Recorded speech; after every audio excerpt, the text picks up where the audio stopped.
From Studio A in the Sugar Shack Studios, it's the In Wheel Time Car Talk Show.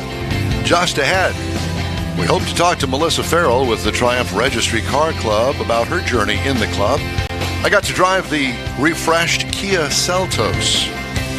Kind of a smallish, compact SUV. Not bad. I'll give you my thoughts on it. Conrad has the cruise-in calendar, and later we'll have an eBay guy on that I bought some wheels from. I'll give you the whole story. All right. Plus, This Week in Auto History, along with the stories making automotive news headlines this week. Just ahead on the In Wheel Time Car Talk Show.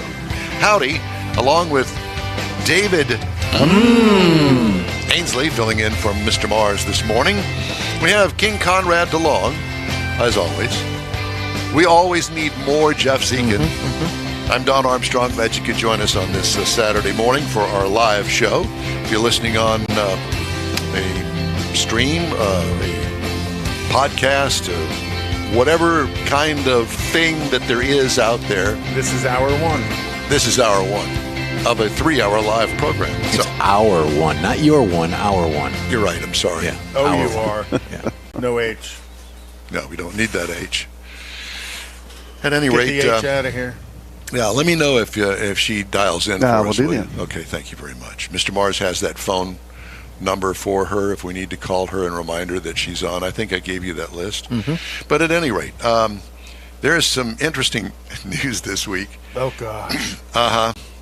And there's this underlying kind of thing going on within automotive media about EVs. Somebody gets a story about this. Somebody gets a story about this. Somebody gets another story here. Well, You mean the media would lie to us? I don't know about the lie part of it, but I will tell you that it's this underground thing going on. Rumbling. I didn't print out the story, but there is a deal now where there is an element that is being mined in China that apparently there's some sort of restriction or something going on that they're not going to be able to fulfill all the orders that they have for, I don't know whether it's cobalt or one of those elements that they use to make batteries. There's a big hiccup right there. First of all, it's China. So they're in control. China. They're in control again. Yeah, absolutely. And we want to give them control from our administration. Yes. And, they've been in control for quite some time, but the thing that I find interesting is the fact that we're all about this EV push, but the resources for the batteries apparently aren't there to be able to fulfill all the orders. And we had the guy on from the mining a little company. bit closer, if you would. We had the guy on from the mining company earlier this year. This is Spain. Yeah.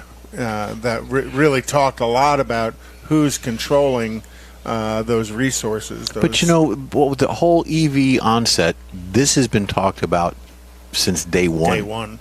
It's nothing new that we're listening to and people are describing. It's been there. It's just now that it's coming to fruition because, hey, we can't get it. Everybody knows, but everybody knows. Yeah, Don. Yeah, that's me. Everybody knows, but nobody wants to admit the truth. Mm-hmm. And then, of course, the media is going to give you one story. Yeah, the media is going to give you one story and hopefully something close to the truth. Mm-hmm. The problem is that this console sits out here, audio console sits out here all week long, not being used.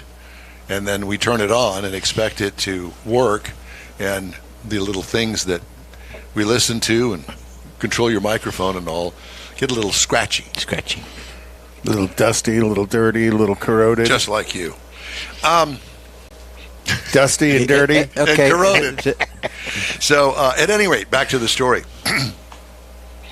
In addition to all of these things that I'm hearing rumblings about when it comes to EVs, Ford Motor Company said Wednesday it is unlikely Mustang Mach-E electric vehicles currently in dealer showrooms will qualify for federal tax credits beginning in January. Now, they got them sitting on the lots, from what I understand. I have not talked to a Ford dealer, but U.S. Treasury issued guidance last week detailing new battery sourcing restrictions that take effect January 1st, aimed at weaning the U.S. EV supply chain away from China. The model Mach-E qualifies for a $3,750 federal tax credit. Ford has sold 35,908 Mach-E EVs in the U.S. in the first 11 months of the year, up 3.5% over the same period last year. In October, Ford said it was cutting some Mach-E production. Yeah, because they've got 100-plus days supply. Ford also said in October it was postponing about $12 billion in EV investments, including delaying its second battery plant in Kentucky.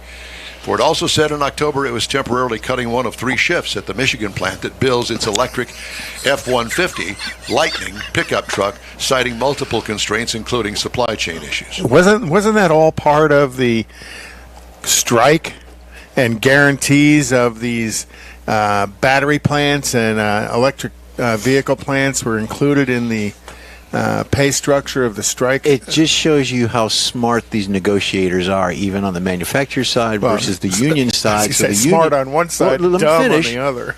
None of them are smart. And the ones that made out on the deal with this are the manufacturer's side, because now they don't have to honor what they proposed and ratified and all that stuff previous. So I'm thinking this was a ploy. This was a plan that they already knew about, in my opinion. Yeah, nana boo-boo, we got you. Well, there is a big upheaval in the automotive industry right now, needless to say. Mm-hmm. And they've all made these bajillion-dollar commitments to EV because that's what the current government wants us to do, to switch to EVs. And the government subsidized a lot of it. Mm-hmm. I don't have a problem with people driving EVs if that's what you choose. Yeah. I just think that it's just one more thing that in the store to buy. Just another choice. Yeah. But don't force me. Mm-hmm. Yeah, exactly. It doesn't work for me personally. Yeah. If I commuted every day to the same job within, 100 miles or so, I would buy an EV if I were tending toward that choice. I would buy an EV and just to have one around, and Mama could use it to go to the grocery store, and we could use it to go to church on Sunday. But as far as driving to Dallas and back, I don't think so. Mm-hmm. Just doesn't make any sense to me. But if you got the funds, that's what you want to do, go for it. Yeah, look at the people in the villages. They all drive golf carts. That's right. Because they choose to, because it's more economical for them. Listen, if I lived in one of those home communities, I would definitely have me a little golf cart. Yeah, absolutely. Yeah, go over to Jeff's house. Yours would look like a 57 Chevy, though. And mine would be tubbed out. Jeff, tubbed out with a Kawasaki 1000 in it. Yeah. That would one be of them. good. One of them trash can mufflers on it. You know what? And I'll bet you that somebody, at least in one of those communities, has something like that. Oh, absolutely. Well, there's a guy at Sugar Creek I played golf with, Alan Stubbs. He had probably one of the fastest golf carts that I know Stubbs motorcycle? No, it was different Stubbs. Got it. But it was a fast little. I mean, you go from when you hit the ball, we were there. Before the ball come to a stop. Before the ball landed, right? We were there. And he had a sound system, and he must have had like 12 speakers in this thing. Like it was Rodney Dangerfield. Yeah, exactly. It was pretty much that was what it is. Before Rodney Dangerfield, he had that. So, Alan, if you're out there, hello. Interesting. This is for Conrad. Okay. Now you have to keep your mouth shut until I finish the story. Oh, that's going to be hard. Let's take bets on that. Until I What's finish the over and story. under on that? Ready? I'm just clearing my throat to make sure I'm quiet. Ready. You be ready. But right now you need to just remain silent. 10-4. General Motors is calling workers back to the office, ending CEO Mary Barra's work appropriately policy that gave people flexibility to stay home during the COVID-19 pandemic. Red. He's building. Barra sent a memo to staff Tuesday saying employees must commute into GM on Tuesday, Wednesday, and Thursday each week if they live within 50 miles of a GM office, a spokesperson confirmed. Some top executives live out of state, and it'll be up to Barra if they have to go into their offices, the spokesperson said. This is the story from Automotive News. Effective January 8th, 2024, we are providing more clarity on our 3-day-a-week return to office policy. GM said in a statement, hybrid employees need to be in the office Tuesday through Thursday in order to meet critical business needs and retain company culture. Rival Ford Motor Company still maintains a flexible hybrid policy that doesn't require workers to come into the office for a specific number of days a week. They only need to come to the office for group meetings.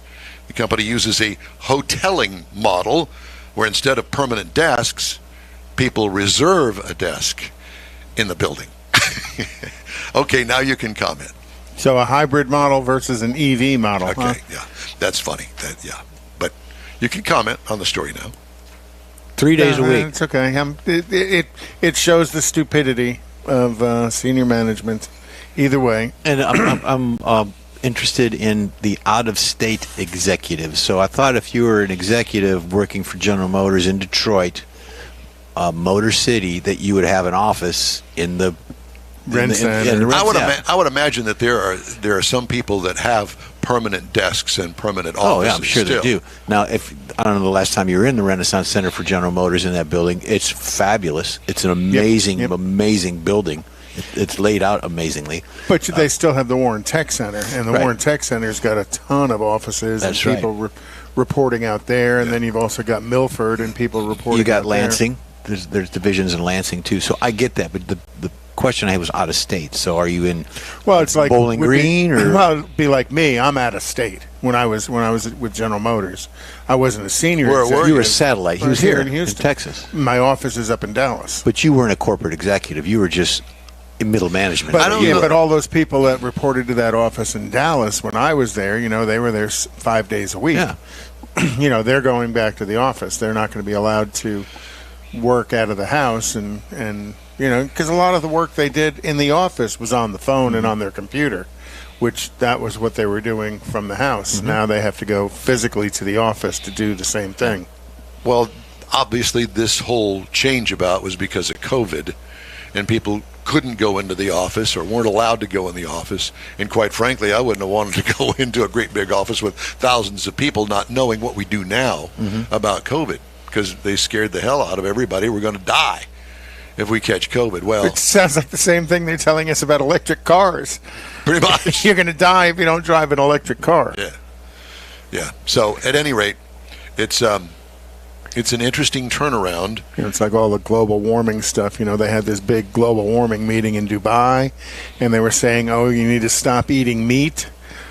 Well, they're eating, somebody had released the menu for that global warming that was conference. Very fancy stuff. It was Wagyu beef and high-end. All this smoked meats and stuff. I'm like, what's right for me is not right for you. So, same thing with Miss 29 million. Well, this is not just in Detroit. Lamborghini. There you go. Has reached a deal with unions to introduce a solid Hey, Tony! Lamborghini has reached a deal with unions to introduce a 4-day week for its production workers. The labor associations in the company said as more manufacturing groups reconsider the structure of the work week for their employees. The move comes at a time when many companies and public offices are changing how many people work to improve employee well-being and promote company savings after the COVID-19 pandemic and rising costs. Similar 4-day work schemes adopted in other European countries, such as Britain, have found the employees worked more in less time. Job retention and recruitment improved, and sickness levels went down. Because you're already home.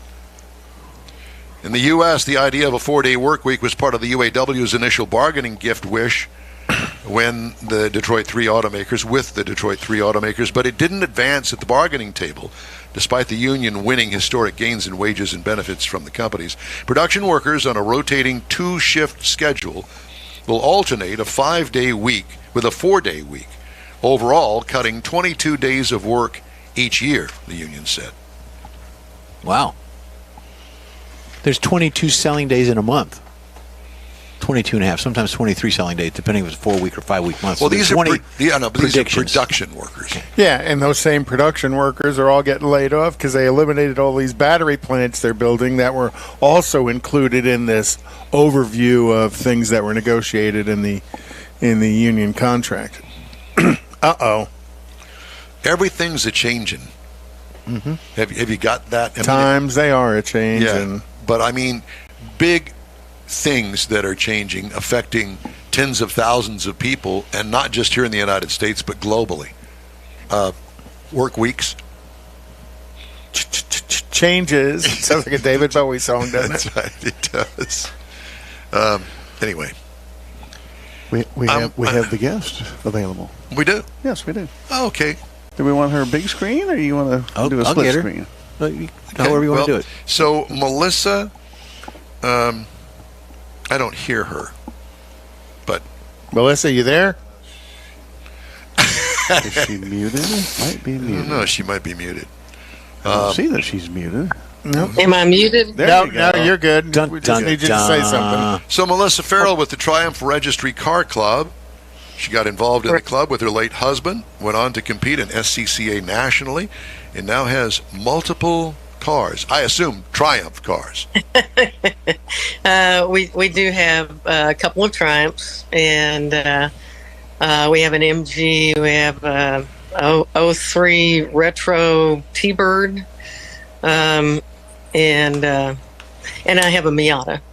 So we have a little bit of everything. Except that they're all sports cars. And they're all small. They're all they're all small. Yeah, we see a theme going on here. But Yeah. at any rate, well, it's great to talk to you, and thanks for joining us on this Saturday morning, Melissa. We appreciate it.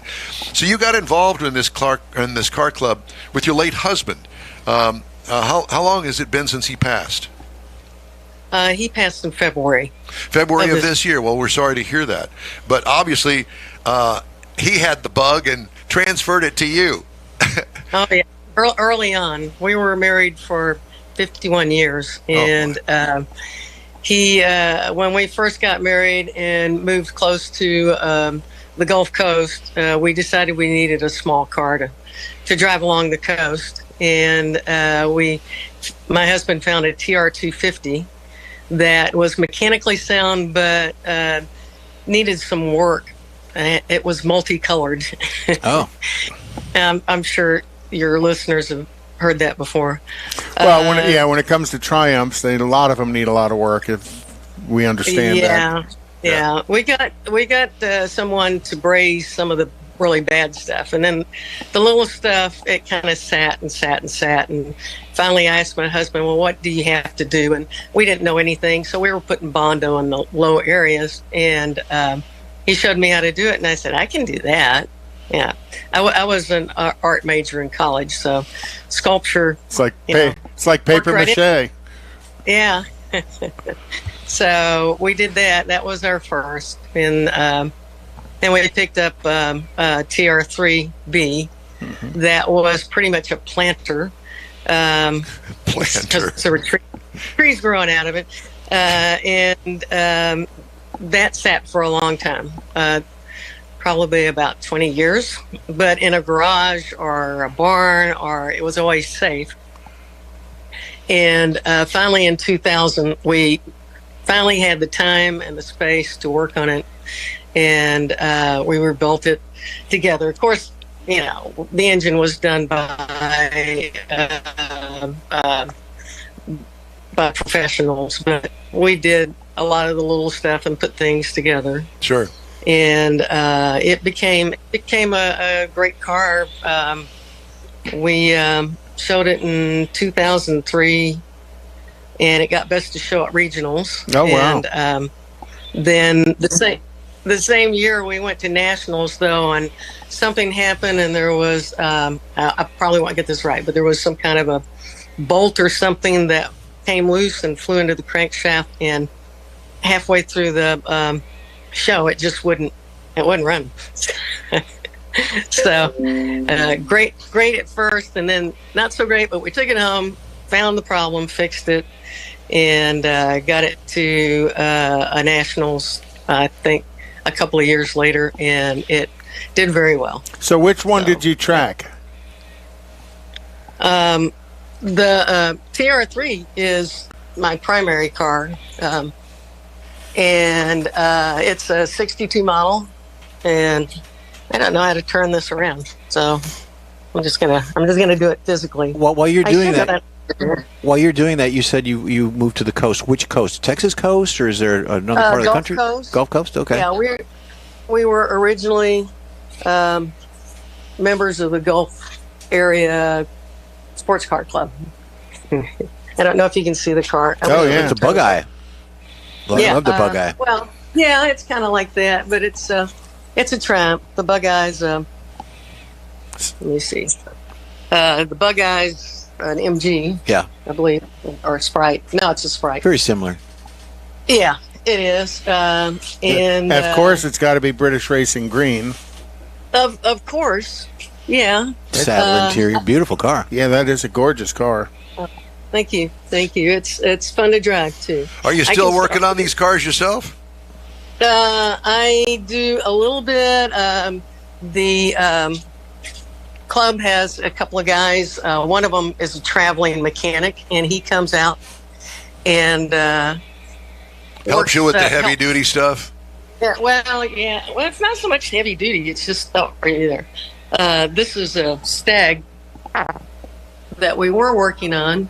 I really wish I could turn this camera around, and I know there's some way to do it, but I'm not finding it. The Stag is being worked on, and Jerry Grouse will come out and help. There you can see. Melissa, are you still? Well, we've lost your video signal there. Are you still racing now? Yeah, mostly with the Triumph Club. They have autocrosses once or twice a year. Well, I can't get my. Well, are you there? No worries. Yeah, That's okay. We're Just still talk to here, us. and we're running a little Okay. bit short on time. So, at any rate, we won't worry about that. Yes, I still autocross, and autocross is a big part of the Texas Triumph Register, especially.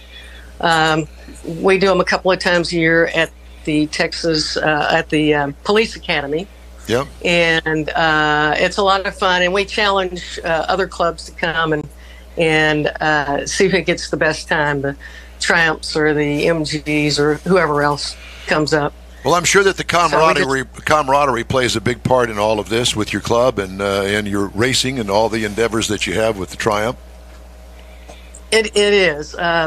We get together once a month at somebody's house, and then we have one-day and multi-day drives that are offered throughout the year. Usually there's at least one a month, and then we also have breakfast every Saturday morning, which is where I'm not.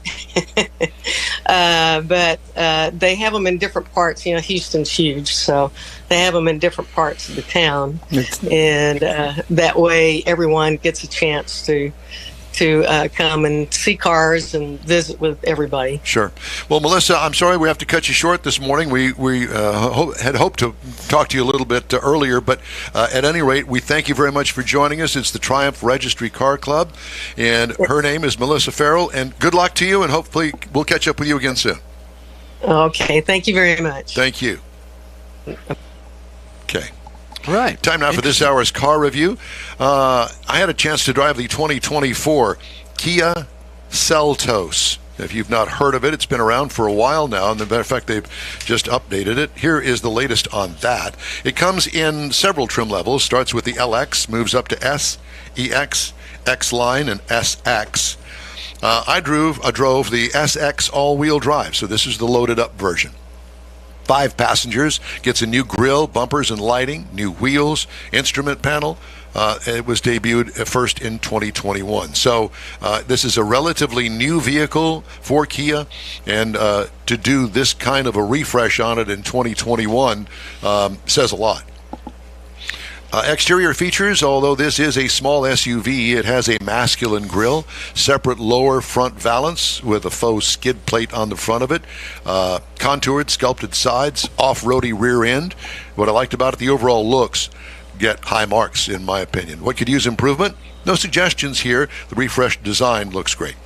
Interior highlights: wide sweeping screen across the dash with instruments and infotainment in that same display. Simple, easy to use controls and functionality. passive phone charger and cubbies and storage throughout the cabin. Comfortable seating, too, with faux leather. Looks good. Cargo trunk room, probably the largest in its class. I got those 4 brand new wheels that we're going to talk about here in just a minute in boxes, and got all 4 of them laying flat in the back with the second row folded down. Very good. So, yeah, it was impressive.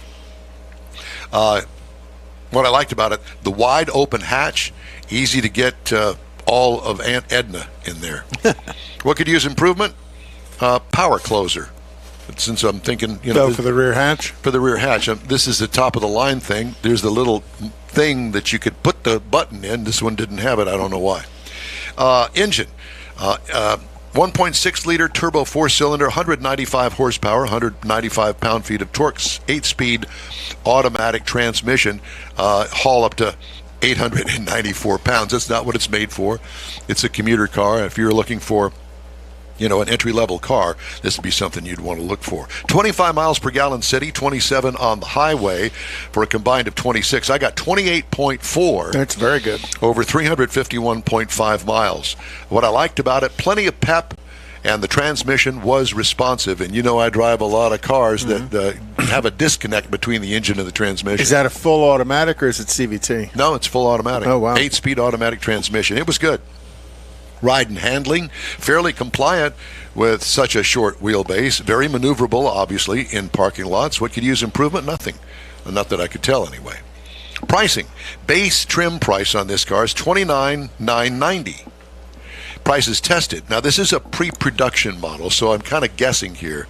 About $32,000. Base model price. You can get in one of these for the $24,390 plunked down on the table. Competitors, Chevy Trailblazer for $23,100, Mazda CX-30, $24,995, and the Honda HR-V for $24,100. So they're all right in there.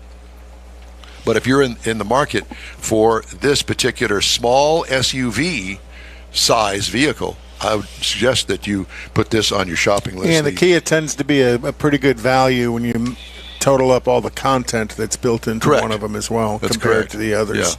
Yeah. Some people say, well, it's just a simple, cheap little car. Well, simple is good. Cheap, it doesn't appear that way. So less expensive. There you go. That's a good word to use.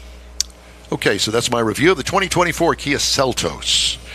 The In Real Time Car Talk Show is available 24/7 through iHeartRadio.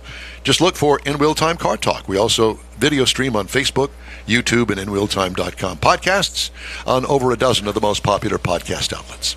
The In Real Time Car Talk Show continues right after this quick break. You own a car you love. Well, why not let Gulf Coast Auto Shield protect it?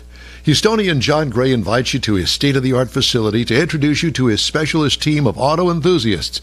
We promise you'll be impressed. Whether you're looking to massage your original paint to a like-new appearance, apply a ceramic coating, install a paint protection film, nano-ceramic window tint, or new windshield protection called ExoShield, Gulf Coast Auto Shield is where Houston's car people go. Curbed your wheels? Instead of buying new, why not have them repaired? How about a professionally installed radar detector? Gulf Coast Auto Shield does that too. Get a peek inside the shop and look at the services offered by getting online and heading to gcautoshield.com. Better yet, stop by their facility at 11275 South Sam Houston Tollway, just south of the Southwest Freeway, and get a personal tour. Gulf Coast Auto Shield is your place to go for all things exterior. Call them today, 832-930-5655 or gcautoshield.com. The original group of Lupi Tortilla restaurants will have you telling your family and friends just what the original recipes mean when it comes to the best fajitas in Southeast Texas. Founder Stan Holt invites you to visit the original Lupi Tortilla near I-10 and Highway 6. Here's the original house that inspired the design of all the rest and the original charm that helped make Lupi Tortilla the go-to destination for Houston Tex-Mex.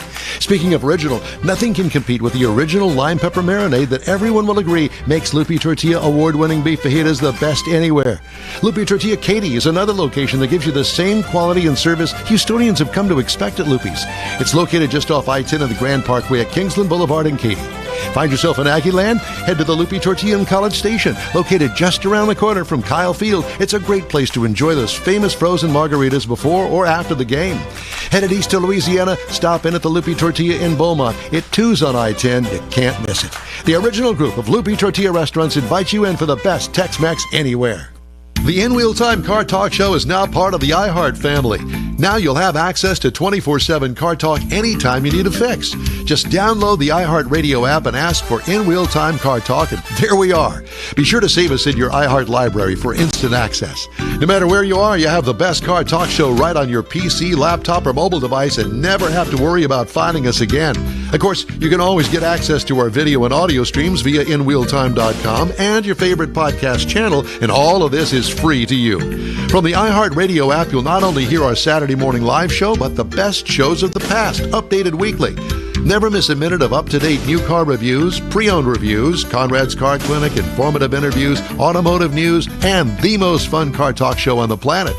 Just download the iHeart Radio app, search for In Wheel Time Car Talk, save it to your library, and with a tap of the icon, you'll be in touch with your favorite Car Talk team.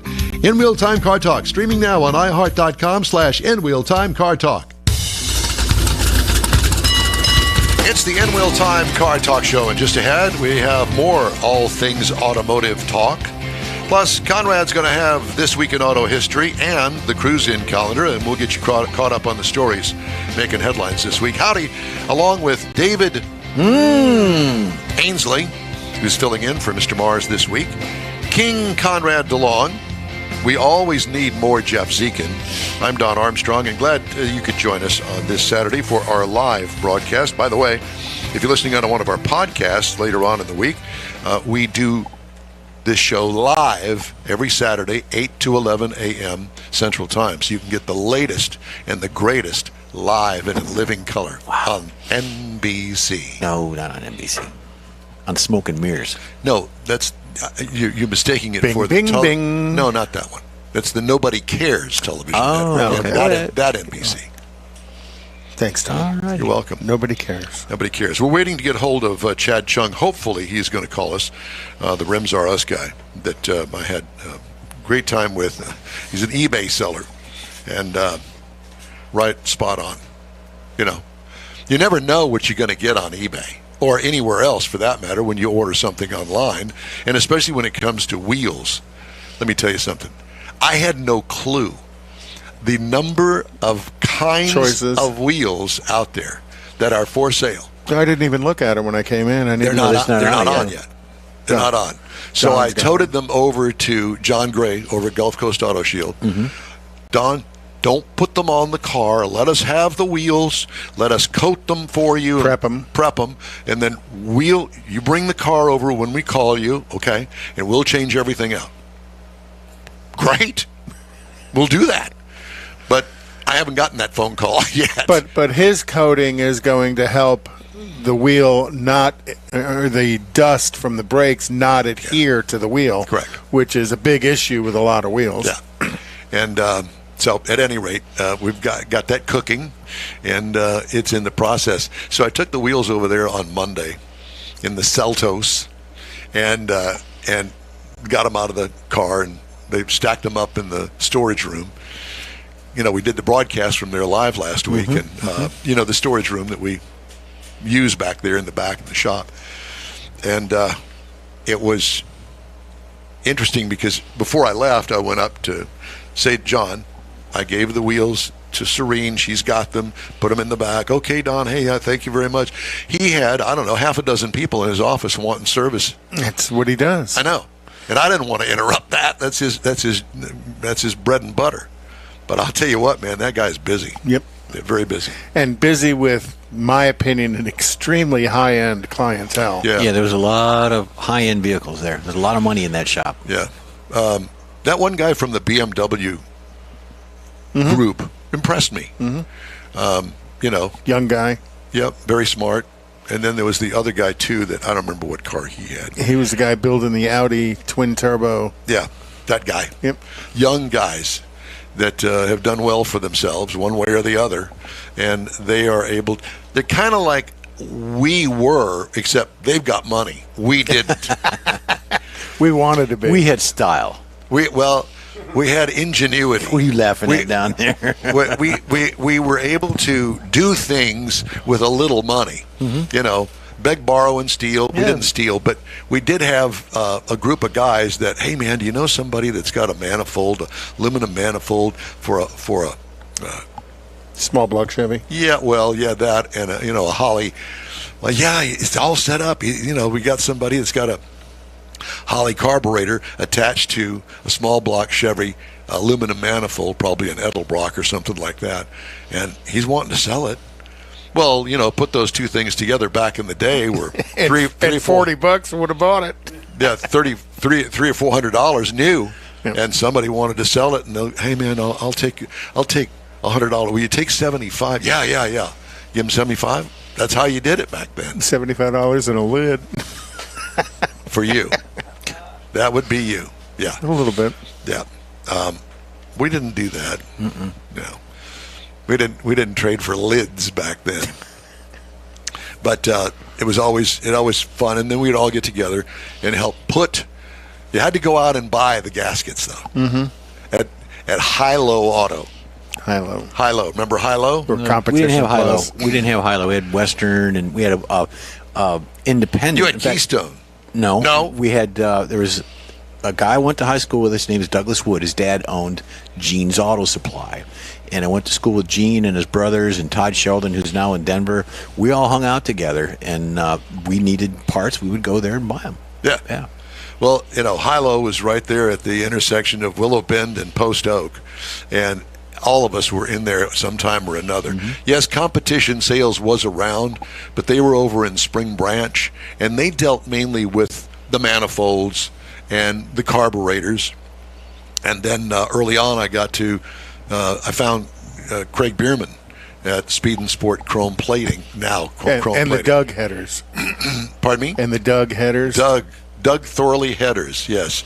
No, I didn't buy any of those because they were way out of my price range. For Craig, it was Hedman headers. Yeah. Okay. Yeah, that's what he had stacked in the house, all throughout the house. I had appliance headers on mine. appliance. I never heard of Yeah, appliance. they're just a low-end Yeah. header. Yeah. Yeah, I had hookers on my Ooh. Oldsmobile. Yeah, well, you spent the big bucks. No, I also had hookers on my SS396. He had hookers Is there a difference between something like Doug Thorley or hooker headers and Hedman headers? They're all made the same way. Yeah, I don't know that there's a big difference. You can get tube size variation Right. depending And on what thickness you of the want steel, to do. 060 or thickness whatever, of the yeah. steel, and then some of them would come wrapped, some of them would come coated. But once you got them wrapped and coated, you were more than doubling the price of them.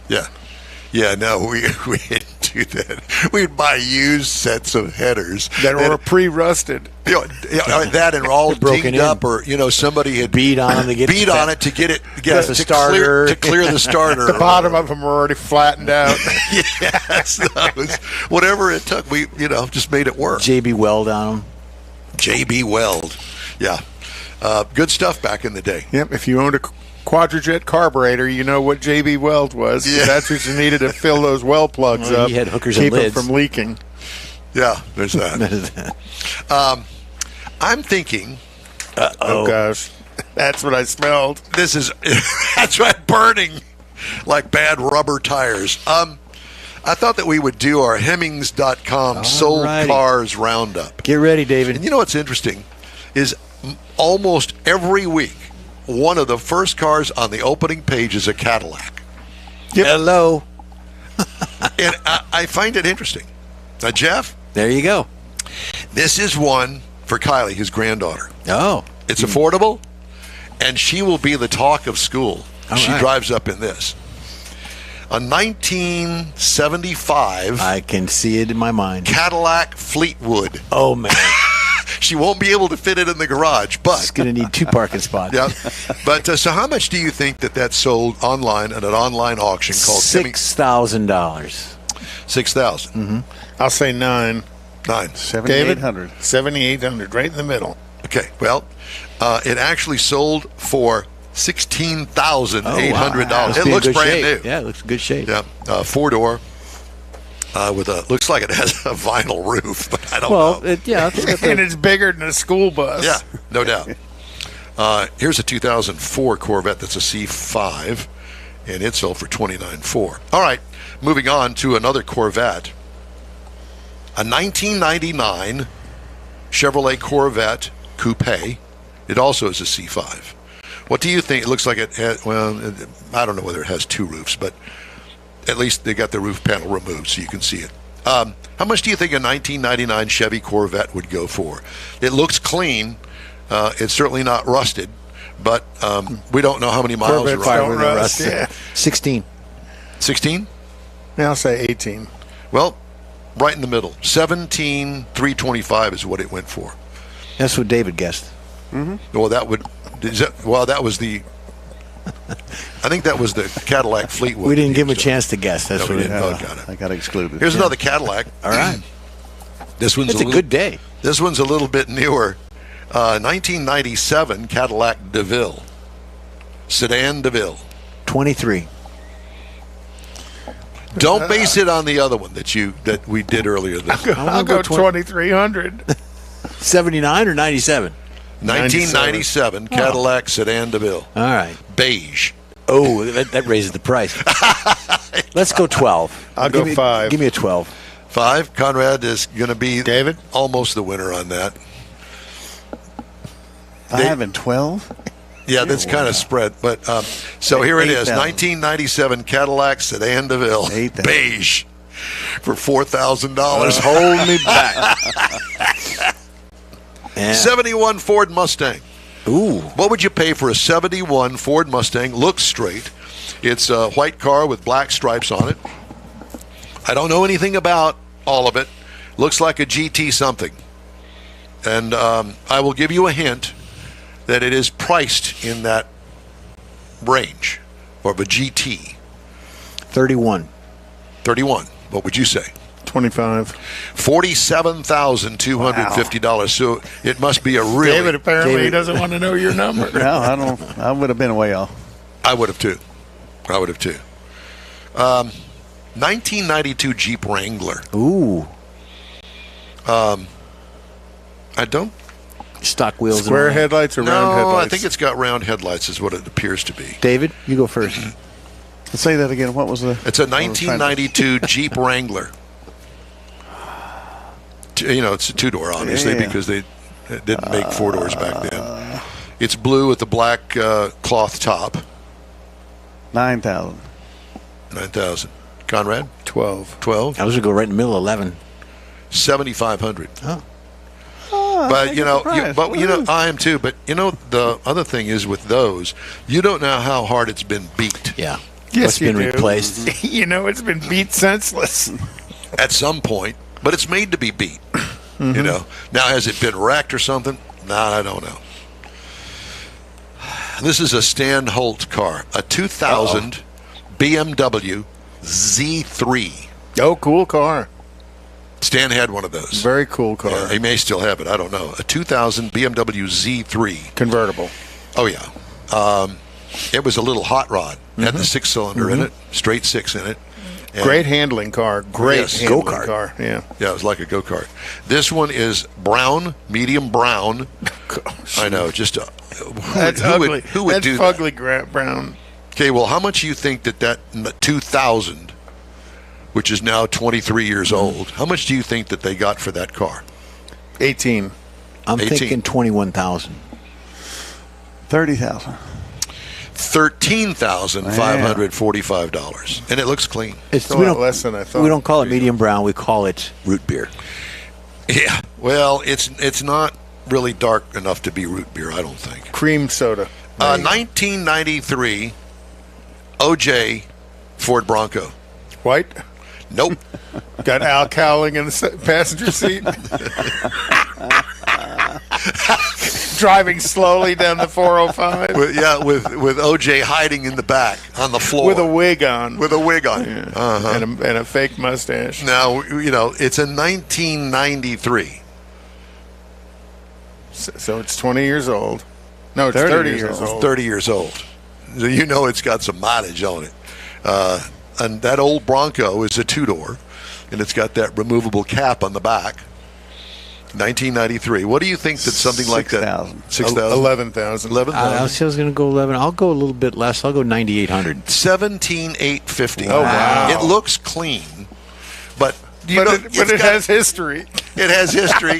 That's right, and it's probably got 1 million miles on it. It doesn't look like it. It looks like a clean car. And a glove in the back seat. Now, for all of you old timers that are probably dead by now, A 1910 McLaughlin Buick.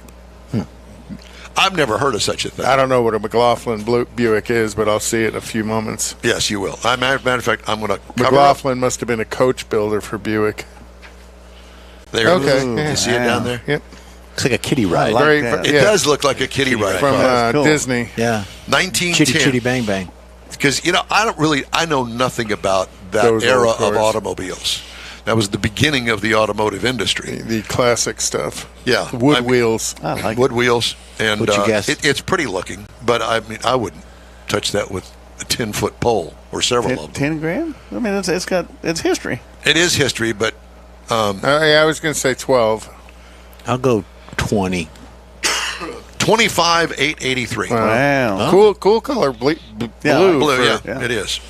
I know nothing about the car. This is not one of my favorite Ford Thunderbirds. I'm going to tell you that right straight up. A 1964 Ford Thunderbird. Oh. It's the big with the round. Yeah, I like it. Yeah. Because we saw one or two at Craig's place not very long ago. Yeah. A 64 Ford Thunderbird. What do you think that would sell for? It's kind of like got fender skirts on the back. Yeah. Of it. It's a big car for a two-door car. And the ones you generally see Does it now, it they're has all, a back seat, doesn't it? Yeah. 64? It had a back seat. You could put a tonneau You could on put it. a tonneau on it, make it look like a two-door. Yeah. But I think this one's Or got a a back two-seat. seat. The ones you see nowadays, the paint's all cracked. And And things. anyway, 64 Ford Thunderbird, what would you think that would go for? I'm going to say, I'll just give 10. Just say 10. I'll say 16. I was going to go on the high side. How about 20? $12,600. And I guess the point that I'm trying to make here is the fact that, for the most part, I think that you could find some real bargains and some real things here, but boy, you have to do some really steep research on it. Make sure that it's all straight. You probably have to send somebody out Yep. to inspect the car Well, for you that's or what I was fly going to up there say. yourself. I would think you would have to have somebody go take a Here's peek at one the that I car. would be interested in: an '85 GMC S15. That's the little truck. Yeah. Okay. It sold for $5,500. It looks clean.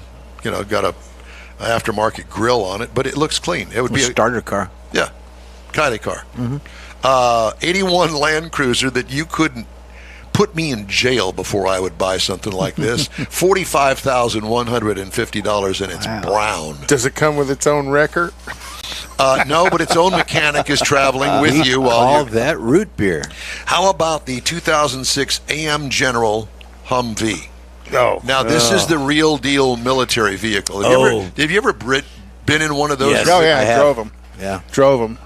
It is a beast with Oh, that yeah. diesel engine in it that sits right here next to you. Yeah, and that was the 6.5 GM diesel, the Chevy diesel, that had a mechanical fuel pump on it, not the electric. See, when GM sold them through that engine retail in the pickup trucks, it had an electric part of a fuel this pump one on it. had that had a mechanical. mechanical because they wanted the mechanical because it was more dependable Sure. for the military. Yep. We did a show in Orlando with ATD, and one of the wheel companies had one it was black. It had striping on it and everything. It was the Gen 1. It was the military one.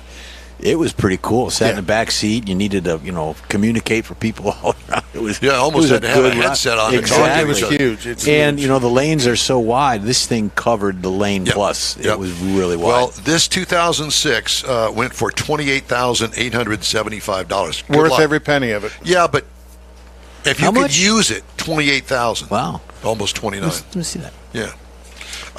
And the last one here is the BMW 535i from 2011. It's a good-looking car.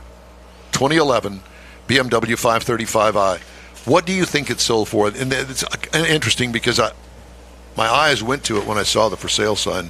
And 22,000. I would say 23. Yeah. $13,650. Oh, that's a steal. It is. Well, you don't know the condition. of it. Exactly.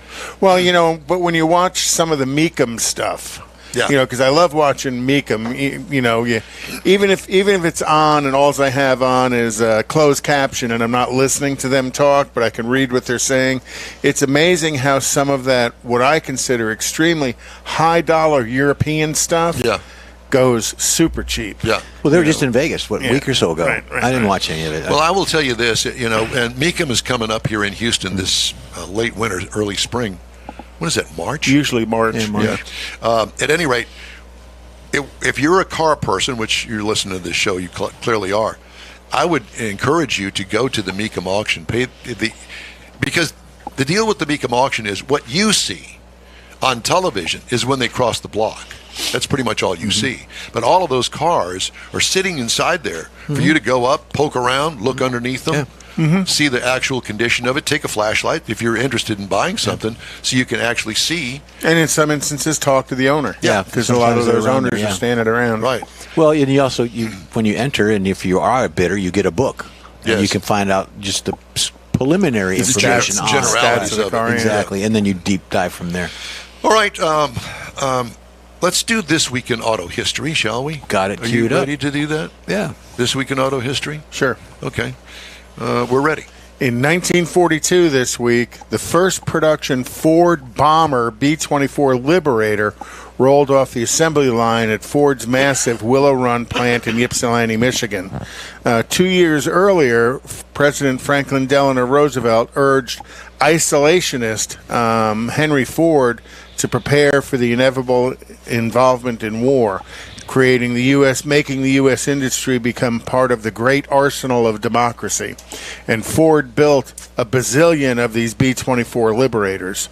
And then in 1960, the first International Scout all-terrain vehicle rolled off the assembly line at International Harvester's Fort Wayne assembly plant. The Scout became the best-selling vehicle in international history, enjoying a full 10 years of production before being replaced by the much-improved Scout II in 1971. By the way, the Scout's coming back. Go ahead. Okay. And that was kind of the forerunner to the first-generation Bronco as well. That's not the Bronco. No. In 1979, the last Pacer was produced by American Motors. The bubble top Yay. Pacer was a reasonably popular economy car. I don't know that I'd say that, but I did. Though its Jetson-styled body attracted a flack from car critics and stand-up comedians alike. You know, I remember, who was the guy who did the commercial, the Goldfish commercial about the Pacer? I have no idea. Anita Martini, the actor, yeah. the former sportscaster here in town, she had one of those things, and I used to make fun of that That was car. butt ugly. You leave my car alone. I like my car. But the one of the creative things about it, the two-door, the driver's side door was like 6 or 8 inches longer than the passenger side door, so it made it easier to get into the back. The oddest thing. In 1984, General Motors announced that it would stop production of diesel engines. At the time, they were Oldsmobile diesel engines. According to GM, the diesel motors get excellent miles and produce plenty of power, but tend to be noisy and produce heavy exhaust. The tightening emission laws drove GM to abandon the diesels altogether. So GM had a full range of diesel engines, mostly V8s. In 1979, it was offered in the Cutlass. Instead of it being a 350 cubic inch, it was a 260 cubic inch diesel. That car didn't have enough power to clear a speed bump unless you got a running start at it. And I was working on them at the time. They were horrible pieces of garbage. And I remember working on them, coming right off the transport truck and knocking. The engine was knocking, hammering, coming off the transport truck. The crankshaft was physically broken in 3 places. And the guy drives it off the transport truck. I parked it right in my stall and said, "You fix it." I'm like, "Oh Christ." What a mess. And then they came out with a V6 diesel. That's still the 88, which was real popular, and they sold a ton of them. And then in the Cutlass Sierra, they offered a V6, which was an exceptional diesel. Really did a nice job with that. I had one for a company car and got like 40 miles to a gallon in it. But your fingers stunk because you had to put diesel fuel in it. It was, And then Ignacio Lopez resigned in 1996 from Iggy. from General Motors Tony. under charges of industrial espionage. And come to think about it, I think he was stealing all of GM's diesel ideas and brought them over to Volkswagen and created all the nightmares of Volkswagen diesels. Interesting. But they said he had stolen trade secrets from General Motors looks like when a he spy. defected to when he defected to Volkswagen. Looks like a spy. That's this week in auto history. Okay, well, we're not done with you yet. Let's do the cruise-in calendar. You've got exactly a minute and a half.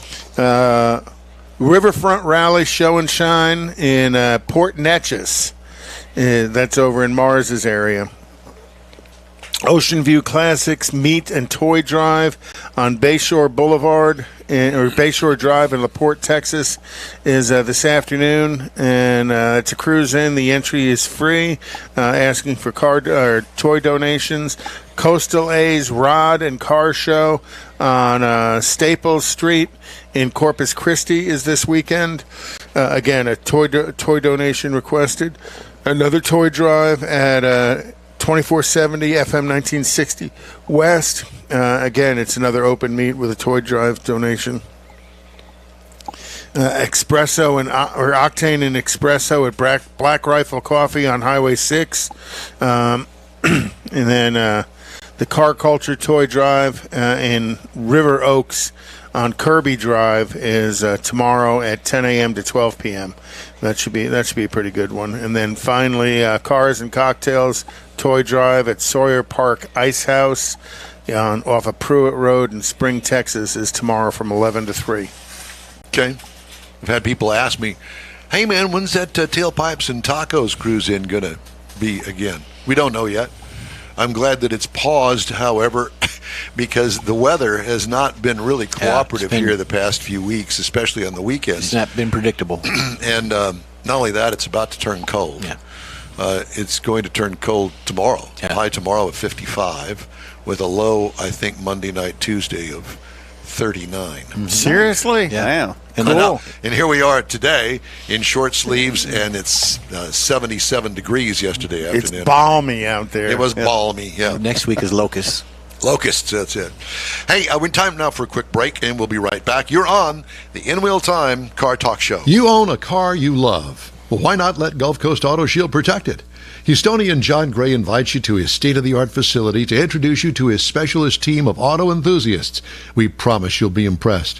Whether you're looking to massage your original paint to a like-new appearance, apply a ceramic coating, install a paint protection film, nano-ceramic window tint, or new windshield protection called ExoShield, Gulf Coast Auto Shield is where Houston's car people go. Curbed your wheels? Instead of buying new, why not have them repaired? How about a professionally installed radar detector? Gulf Coast Auto Shield does that too. Get a peek inside the shop and look at the services offered by getting online and heading to gcautoshield.com. Better yet, stop by their facility at 11275 South Sam Houston Tollway, just south of the Southwest Freeway, and get a personal tour. Gulf Coast Auto Shield is your place to go for all things exterior. Call them today, 832-930-5655 or gcautoshield.com. The original group of Lupi Tortilla Restaurants will have you telling your family and friends just what the original recipes mean when it comes to the best fajitas in Southeast Texas. Founder Stan Holt invites you to visit the original Lupi Tortilla near I-10 and Highway 6. Here's the original house that inspired the design of all the rest and the original charm that helped make Lupi Tortilla the go-to destination for Houston Tex-Mex. Speaking of original, nothing can compete with the original lime pepper marinade that everyone will agree makes Lupi Tortilla award-winning beef fajitas the best anywhere. Lupi Tortilla Katy is another location that gives you the same quality and service Houstonians have come to expect at Lupi's. It's located just off I-10 and the Grand Parkway at Kingsland Boulevard in Katy. Find yourself in Aggie Land? Head to the Lupi Tortilla in College Station, located just around the corner from Kyle Field. It's a great place to enjoy those famous frozen margaritas before or after the game. Headed east to Louisiana, stop in at the Lupi Tortilla in Beaumont. It too's on I-10. You can't miss it. The original group of Lupi Tortilla restaurants invites you in for the best Tex-Mex anywhere. The In Wheel Time Car Talk Show is now part of the iHeart family. Now you'll have access to 24/7 Car Talk anytime you need a fix. Just download the iHeart Radio app and ask for In Wheel Time Car Talk, and there we are. Be sure to save us in your iHeart library for instant access. No matter where you are, you have the best Car Talk Show right on your PC, laptop, or mobile device and never have to worry about finding us again. Of course, you can always get access to our video and audio streams via InWheelTime.com and your favorite podcast channel, and all of this is free to you. From the iHeart Radio app, you'll not only hear our Saturday morning live show, but the best shows of the past, updated weekly. Never miss a minute of up-to-date new car reviews, pre-owned reviews, Conrad's Car Clinic, informative interviews, automotive news, and the most fun car talk show on the planet. Just download the iHeartRadio app, search for In Wheel Time Car Talk, save it to your library, and with a tap of the icon, you'll be in touch with your favorite Car Talk team.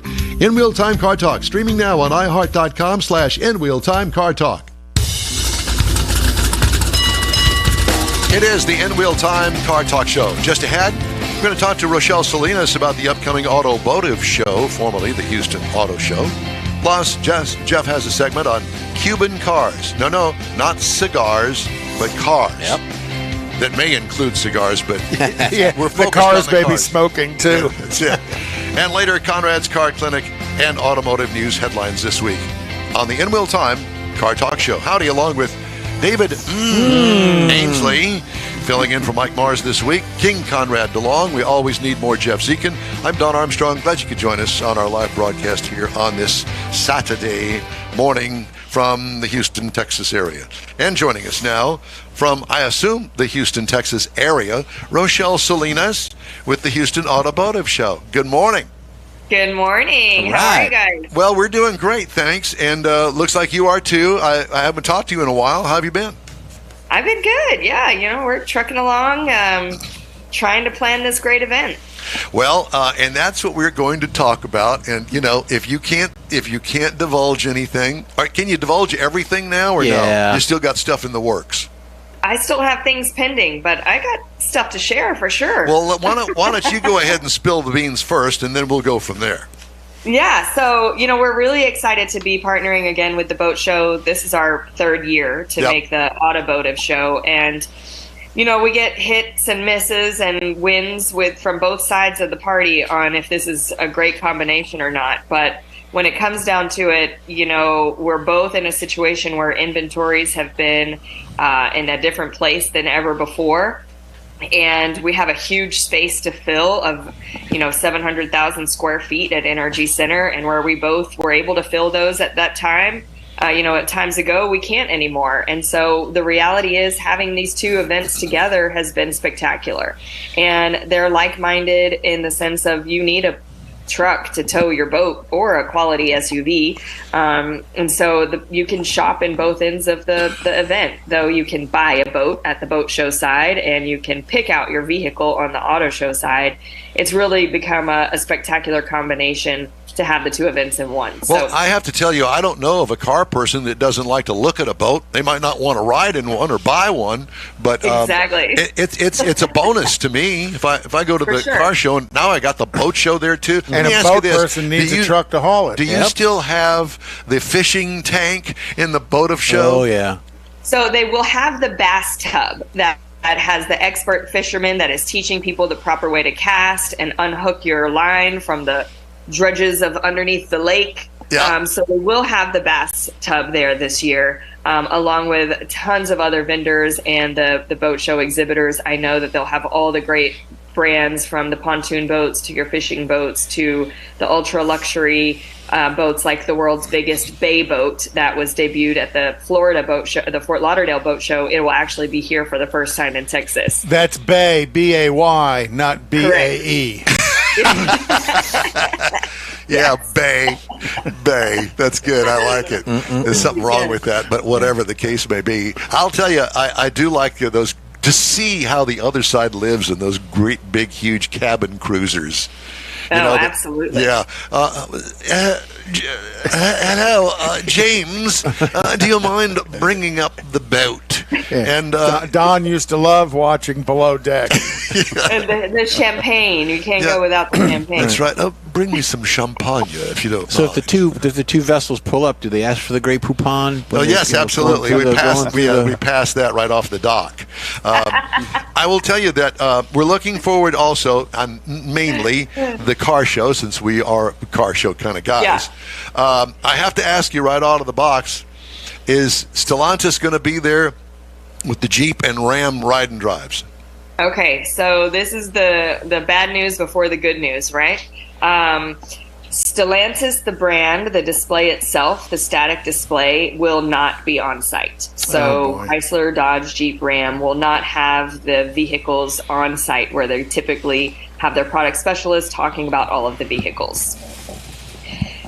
weirdly enough, in the way that corporate world works, we're still waiting to hear if we're going to have any of the off-road experiences of Camp Jeep or the Ram Track. Oh boy. I was hoping to have news for you today, but we got news yesterday. It's like still pending, which has been our life the last 3 months. Is that we'll hear news tomorrow, but tomorrow never comes. Well, So I will tell.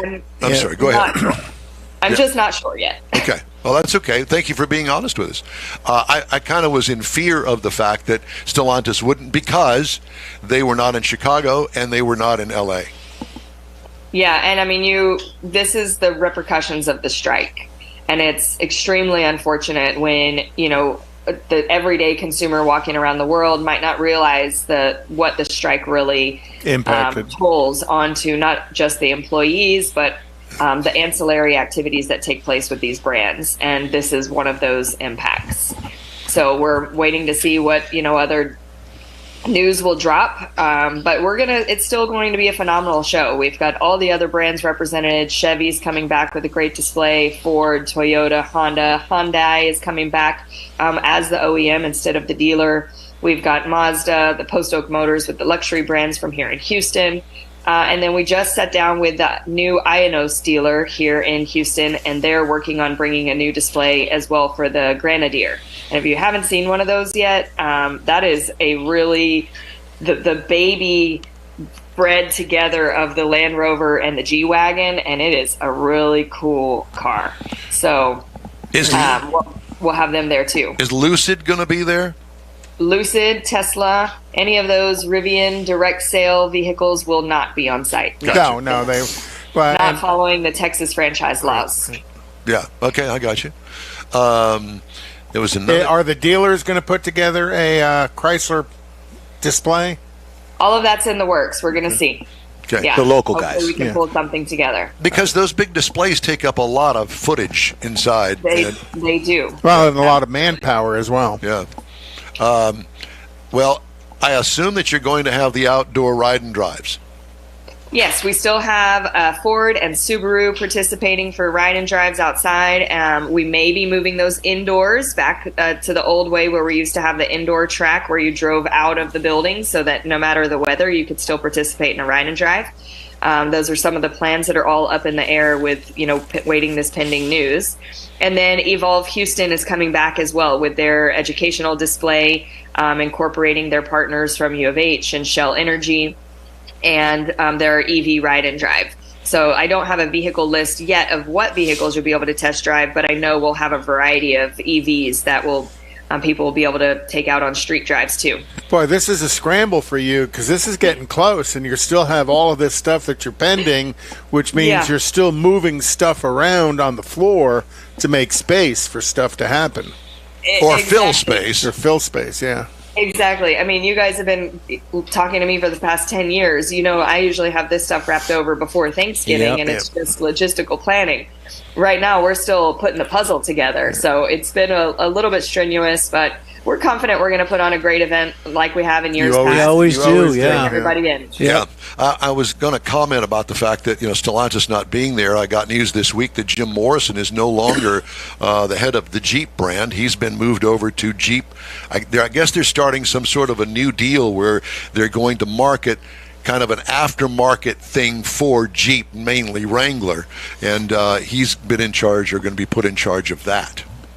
Well, I heard that news as well, and we were sad because he was a huge advocate for the Houston Auto Show. Yeah. He's the one that got us our multiple reveals at the preview night parties as well. So, he's been a good partner to us. But I'm sure in his new position, he'll find a way to interact again. And I've heard great things about the person coming in to take his position. Well, that's good. Speaking of that sort of thing, are you going to have the preview party? That's another one that's we're trying to come together.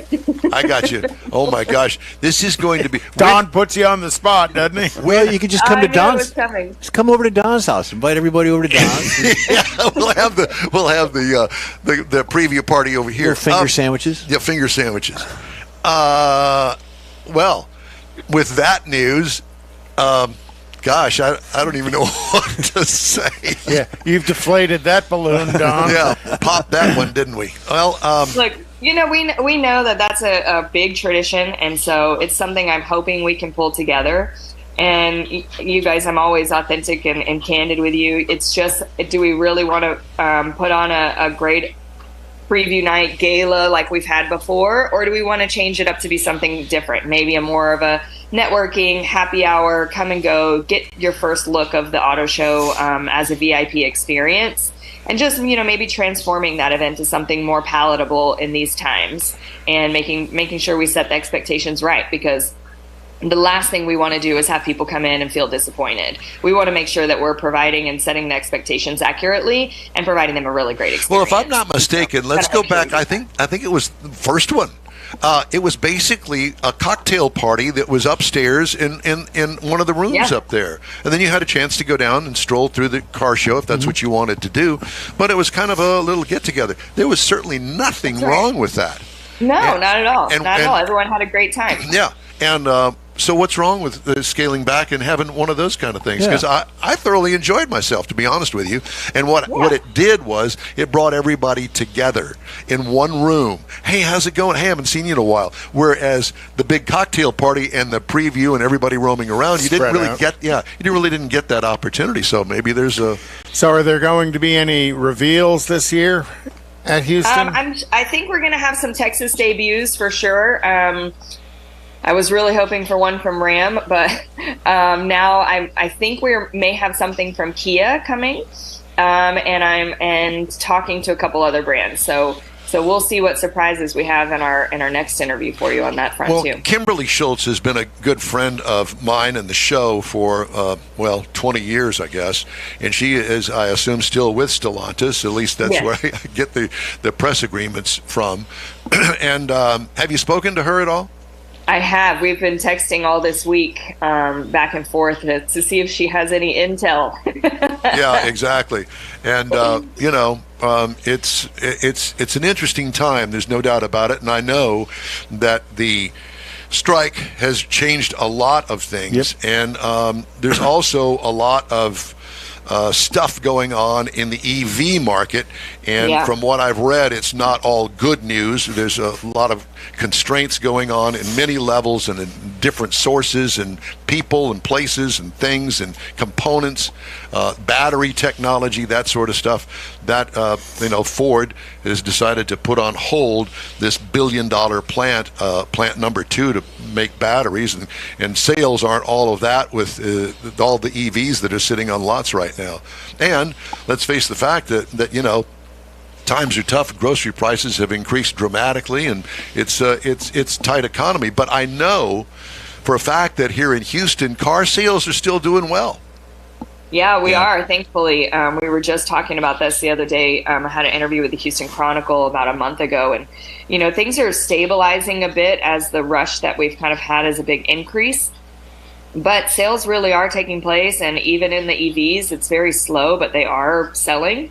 And I think that building on that awareness and the education, and that's exactly what the auto show is for, is having people come and learn about what you want your purchase to be, and make sure you're having an educated buy when you're going to spend that amount of money. Because you're right, the economy is tough right now, and that's why we set the price of the auto show at $15 for the moment. So if you buy early, you'll get your tickets for $15. If you get them at the door, they're $20. But still, you're coming in to invest in deciding on what vehicle to buy in the future and how much money you want to spend later on. So where can people go buy them early? Yeah, at HoustonAutoShow.com or AutomotiveShow.com. Either website has our ticket link on it, and you can get tickets right now for $15. When is the show? Very small fee. We're no Ticketmaster. when is the show? Rochelle, when is the show? Sorry, yeah, you broke up. Sorry. You broke up a little bit. January 24th through the 28th, so the last week of January. Oh. Okay. Very good. Okay, so what other kind of bombshells are you going to drop on us this morning? No, I'm just, we've got to, I've got to be optimistic, and the boat show side of things is absolutely packed. I know they've got a lot of great things coming in. They're going to have about 200 different vendors of all of the accessories and all of that as well. We will have an RV exhibit too. So it's a full diverse show of all kinds of, indoor, outdoor activities and all the fun taking place. And I'm really just pressing forward. This is just one brand not coming, so I'm not going to let that get us down. We have so much else going on, and it's going to still be a great event.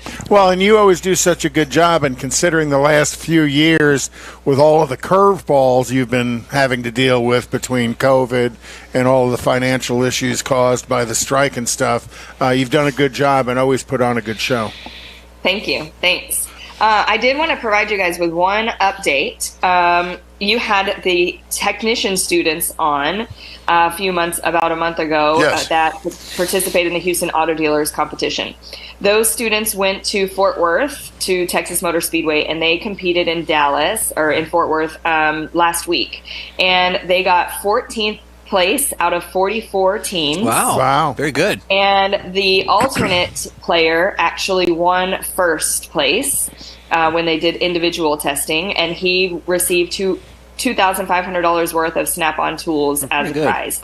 So we're so proud of those students, and I'm excited for them. And that whole competition is funded because of what we do with our work at the auto show, and that the auto show funds the Houston Auto Dealer Association.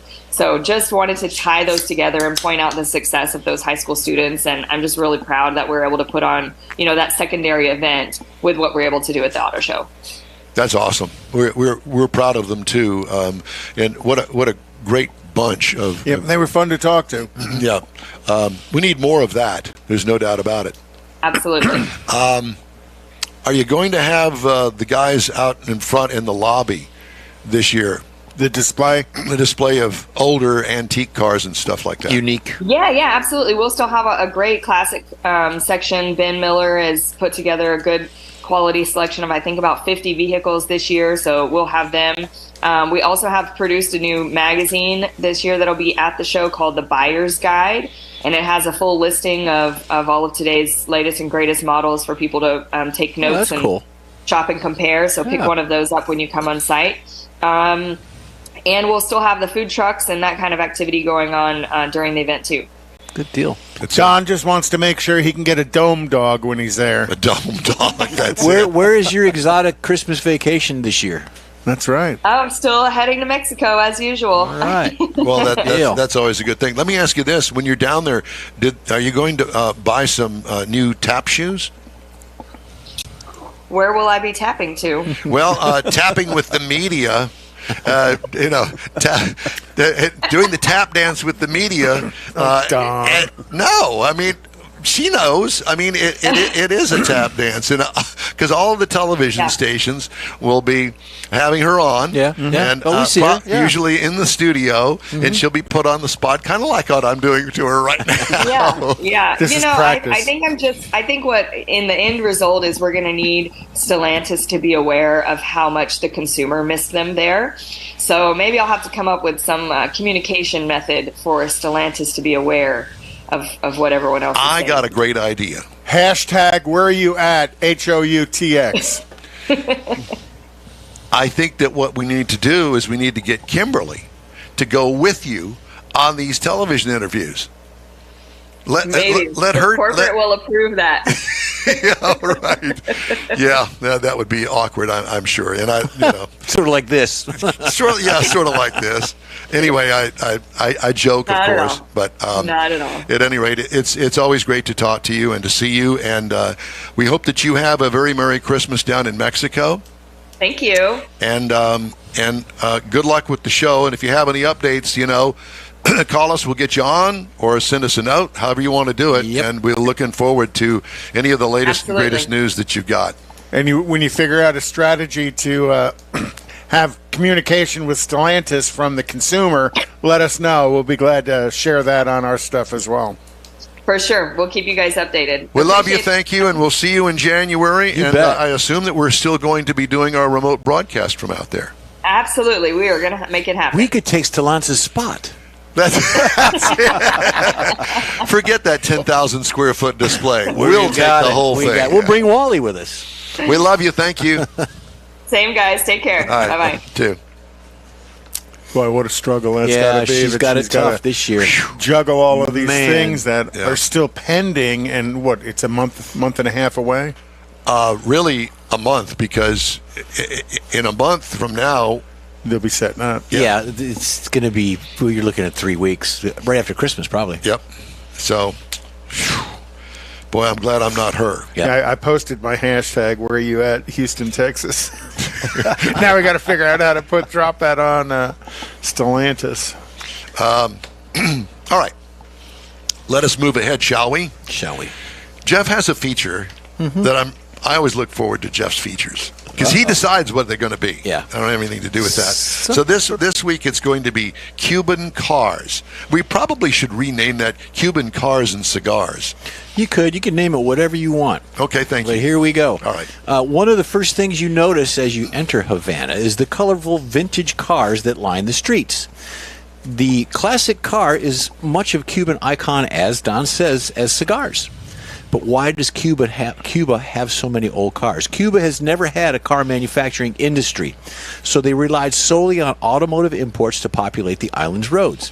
During the Cuban-Spanish War, Conrad, the first ever import to Cuba Don was there. was a La Parisienne from a little-known French manufacturer in 1898. Oh, wow. 1919, Cuba was the largest Latin American importer of U.S. cars and parts, and was among the countries with the highest number of vehicles per capita in the world. The classic Model T was the ubiquitous on Cuban streets, fondly referred to as a Fantingo, which means, Conrad, clunker or jalopy. Even now, the Cuban cars that you see on the road, they still call them Fantingos. During the first half of the 20th century, Cuba was used as a test track for many of the American car manufacturers, meaning that the cars were often available in Cuba before being sold in the United States. I did not know that. Yes. Ford, Chevrolet, Cadillac, and Chrysler shipped their cars down to the Miami ports, or the closest one down there, and then they would arrive in Havana a few days later.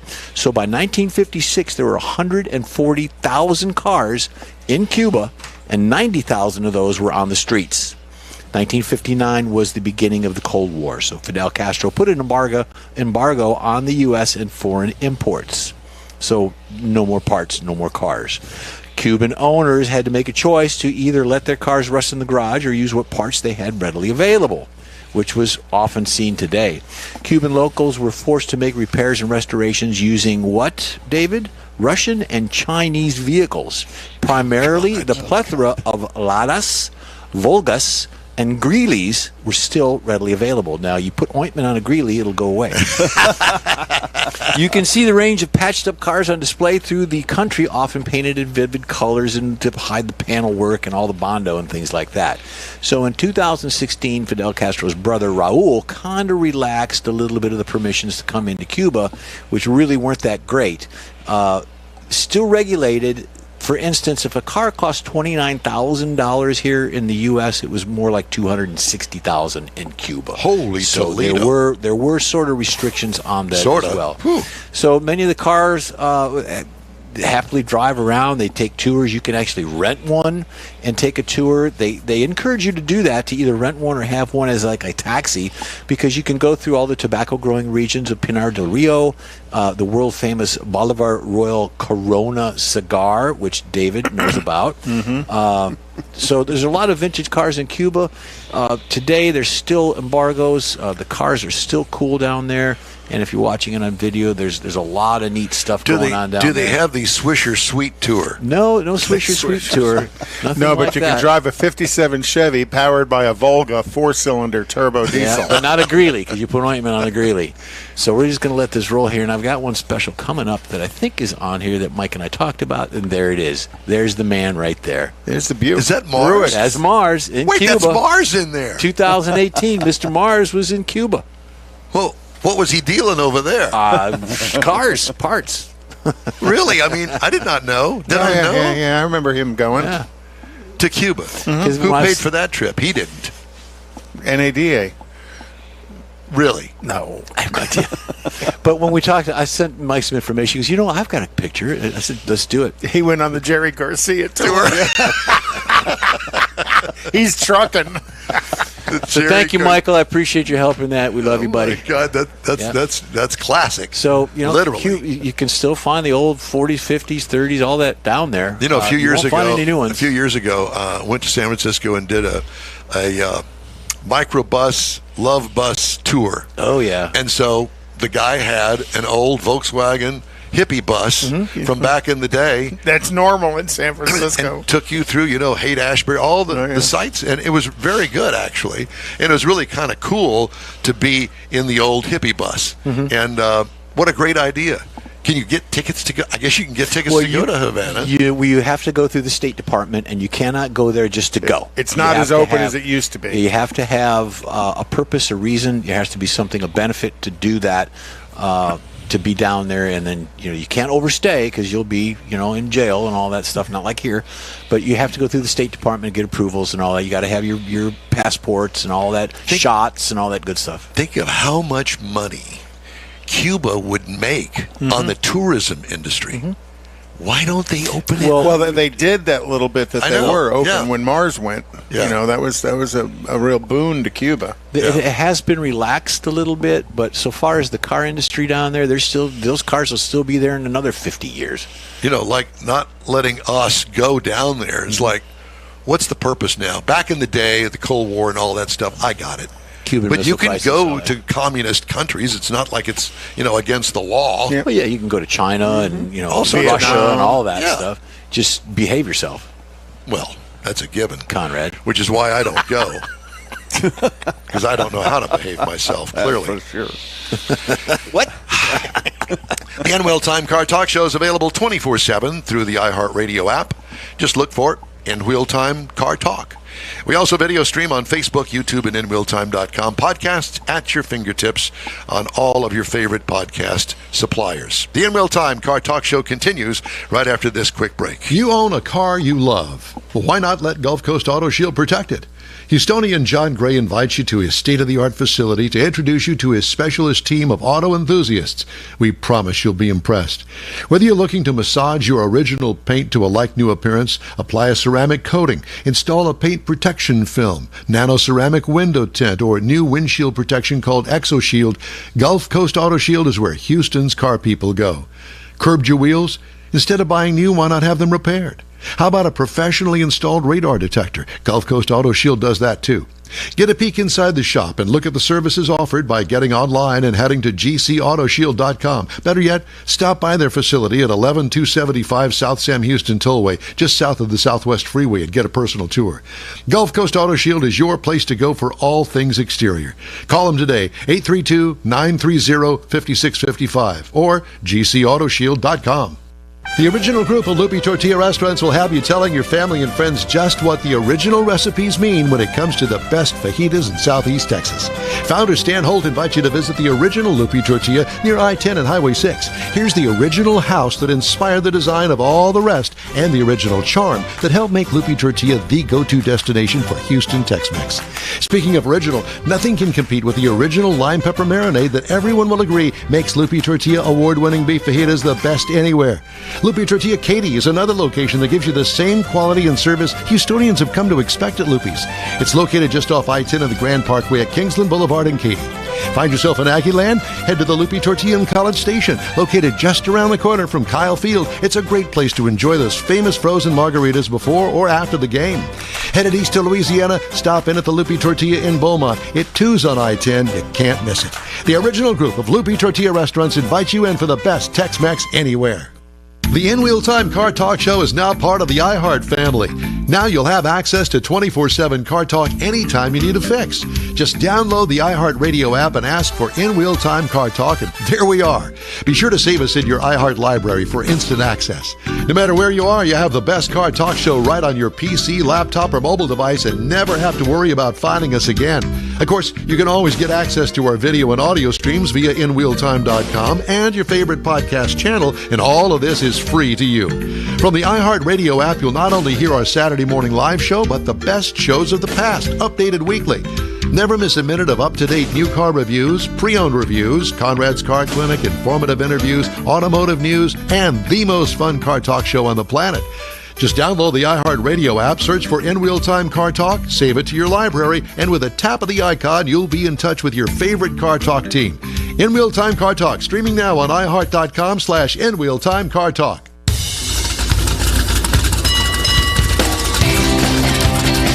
It's the In Wheel Time Car Talk Show. Just ahead, we're going to talk to Steve Yarov with Dealer's Choice Auto Transport about getting your car moved without driving it. All right. Magic. Plus, Conrad's going to have the In Wheel Time Car Clinic, and it's going to be on Shelby's. Shelby Ford products. Okay, very good. And we'll have this week's automotive news. That's later on. Howdy, along with Mike. Nope, Mike's not here. It's David Ainsley filling in for Mike today. One of those rare times that Mars is not here. Yeah. You know what's funny? I'm glad he was here. You know what's funny? Because I don't. Mars is rarely not here. Very rare. And so. Need some time. Need some time. Absolutely. Needs a little time every once in a while. So we appreciate everything that Mr. Mars does. Oh, absolutely. And we also have here with us Mr. King Conrad DeLong. And we always need more Jeff Zekin. I'm Don Armstrong. Glad you could join us on this Saturday morning. And Wally. Wally's here. And Wally is here. And you're gonna find out all about Wally a little bit later on. Wally. That's it. Thank you. So do that again? Sorry. Hi, my name is Wally. God. Steve, I don't know what you've called into this morning, but we're kind of waiting here to see if we can settle down enough to make it look like we're trying to be legit. But at any rate, Steve Yarov is with the Dealer's Choice Auto Transport Company, and we thank you so much for joining us this morning. Steve's overdressed. He's got a jacket on. Happy to be here. Yeah. So, is it cold up there? Is that why you're wearing the jacket, or you thought that this was a different car show and you needed to put on a jacket and look really official? You know, believe it or not, in Florida, when it hits 65 degrees, it's actually cold. Yeah, that's right. So you're in Florida, and you have a company called Dealer's Choice Auto Transport. Okay, explain everybody exactly what that is. So Dealer's Choice is a nationwide transport company for automotive dealers, individuals, college students, military personnel that are going and shipping their vehicles throughout the entire country.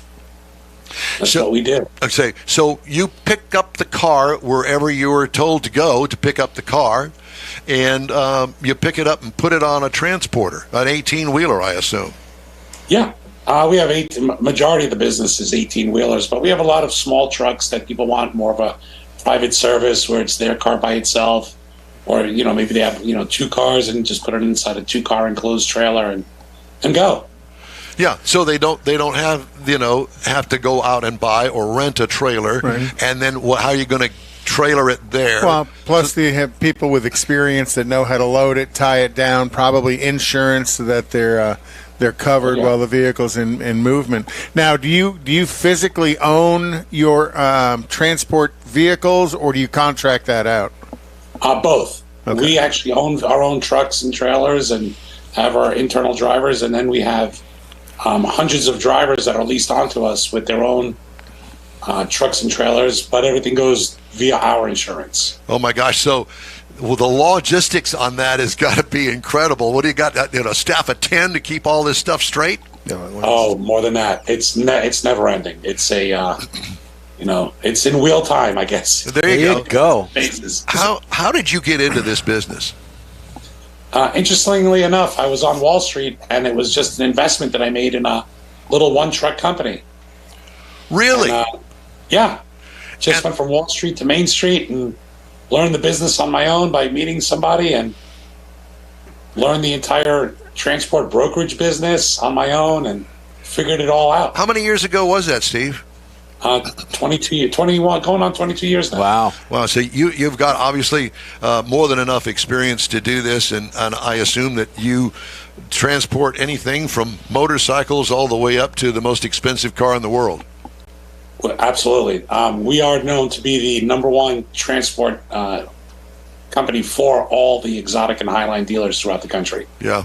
And I guess when it comes to moving oddball stuff, you do that too, as far as competitive trucks with great big wheels on them and that sort of thing, and you send people to where they're going to start the shipment there, and they are obviously the final deciders as to whether the thing is going to fit on the transport or if they need something else. Usually when it's the oddball unit, we ask for photographs, measurements, and we'll get the right trailer there to pick it up. Yeah. We don't make mistakes. We've learned over time what needs to get done, what needs to show up. So as long as the measurements are correct. How many vehicles did you move last year or the year before, just as a raw number?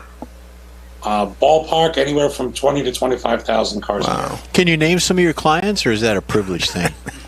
No, absolutely. Coincidentally, Shelby America, which you just mentioned a little while ago, we ship the vehicles from their facility in Las Vegas to the dealerships. Brayman Motor Cars, Eurocar Orange County, Iluso in Orange County. There's thousands of them. We were Raketina, Fort Lauderdale Collections, Holman Automotive Group. Oh, wow. The list goes on and on. Are your transports mostly enclosed? About 80%. 80%. Is the volume of your business the wholesale side of it or the individual retail side of it? In the beginning, it was majority on the wholesale side. And over time, as you grow with the dealerships, you end up with a tremendous amount of the retail business from the dealership to the consumer. And then the consumer becomes a client because they're a snowbird shipping their vehicle from the Northeast to Florida from Washington, Oregon down to California or Arizona where they spend their winters, and then shipping the vehicles back. So the business has evolved over time tremendously. So are you domestically based, or do you do international shipping as well? We just do domestic. Okay. Yeah. I've got a friend of mine that has gotten into buying and selling, or flipping, if you will, exotic cars. And you would think that Houston being such a big market here, that he would get them from here. But no, he gets them all over the United States, wherever the deal may be, and has the car shipped here. And I assume that in that particular model, if you will, that you'd find a lot of business in that industry, where somebody, especially with things booming online now, online sales, somebody buys a car. For instance, we do Hemmings.com sales every week, and we make our guesses as to what the car sold for and that sort of stuff. But if I bought, let's say, a 57 Chevrolet out of New York, then I have no way, and not only that, but I wouldn't drive that car exactly. all that way down here, and I guess that's a good chunk of your business too. Yeah, absolutely. Bring the Trailer today has become one of the largest sites where people go and list cars for sale and go to buy cars. And you're the one with the trailer they bring, right? Yeah, I'm the one that they bring. You guys, if you're in Houston, and we do a tremendous amount of business in Houston with a lot of the exotic and highline dealers in the area, from Lamborghini and Ferrari and Porsche, the entire Indigo group we do business with over there in Houston. And I can tell you that a lot of cars move in and out of that state. It's the third largest market in the country. Wow. Well, I could think of several people that I know personally that go to, for instance, Hemmings, and they'll buy something like a 57 Chevy that I mentioned and have it shipped here. And I would imagine that you guys do a damage-free move and guarantee it. And, once they feel comfortable with somebody like yourself, they'll tell another friend, and somebody else tells somebody else. And I bet you word of mouth is huge for you. It's tremendous. That is our entire business has been word of mouth. This year, the year hasn't ended, and we're up 33% for the year. Wow. So do you work with like the Meekums and the Barrett Jacksons of the world? We're there at all the auctions. We're constantly there. We have representatives that show up to get ready to schedule the truck to ship the vehicle out as soon as the transaction is finalized. I think I'd have to be a desk inside the auction somewhere that says, hey, transport your vehicle here. Do you do that? Is that how it works? Yeah, some of them we do. We'll have a tent sitting over there. But the vast majority of the clients just seem to know us. They see the Dealer's Choice logo, and they just walk up and hand over their gate release to and tell us, hey, ship this car and this is where it's going. Well, not that you'd want to leave Florida, but do you ever go yourself and have a good time with all of us crazy car people? Absolutely. Are you a crazy car person too? I am. I'm a fanatic. What are you driving? Cars, from the classics to the exotics.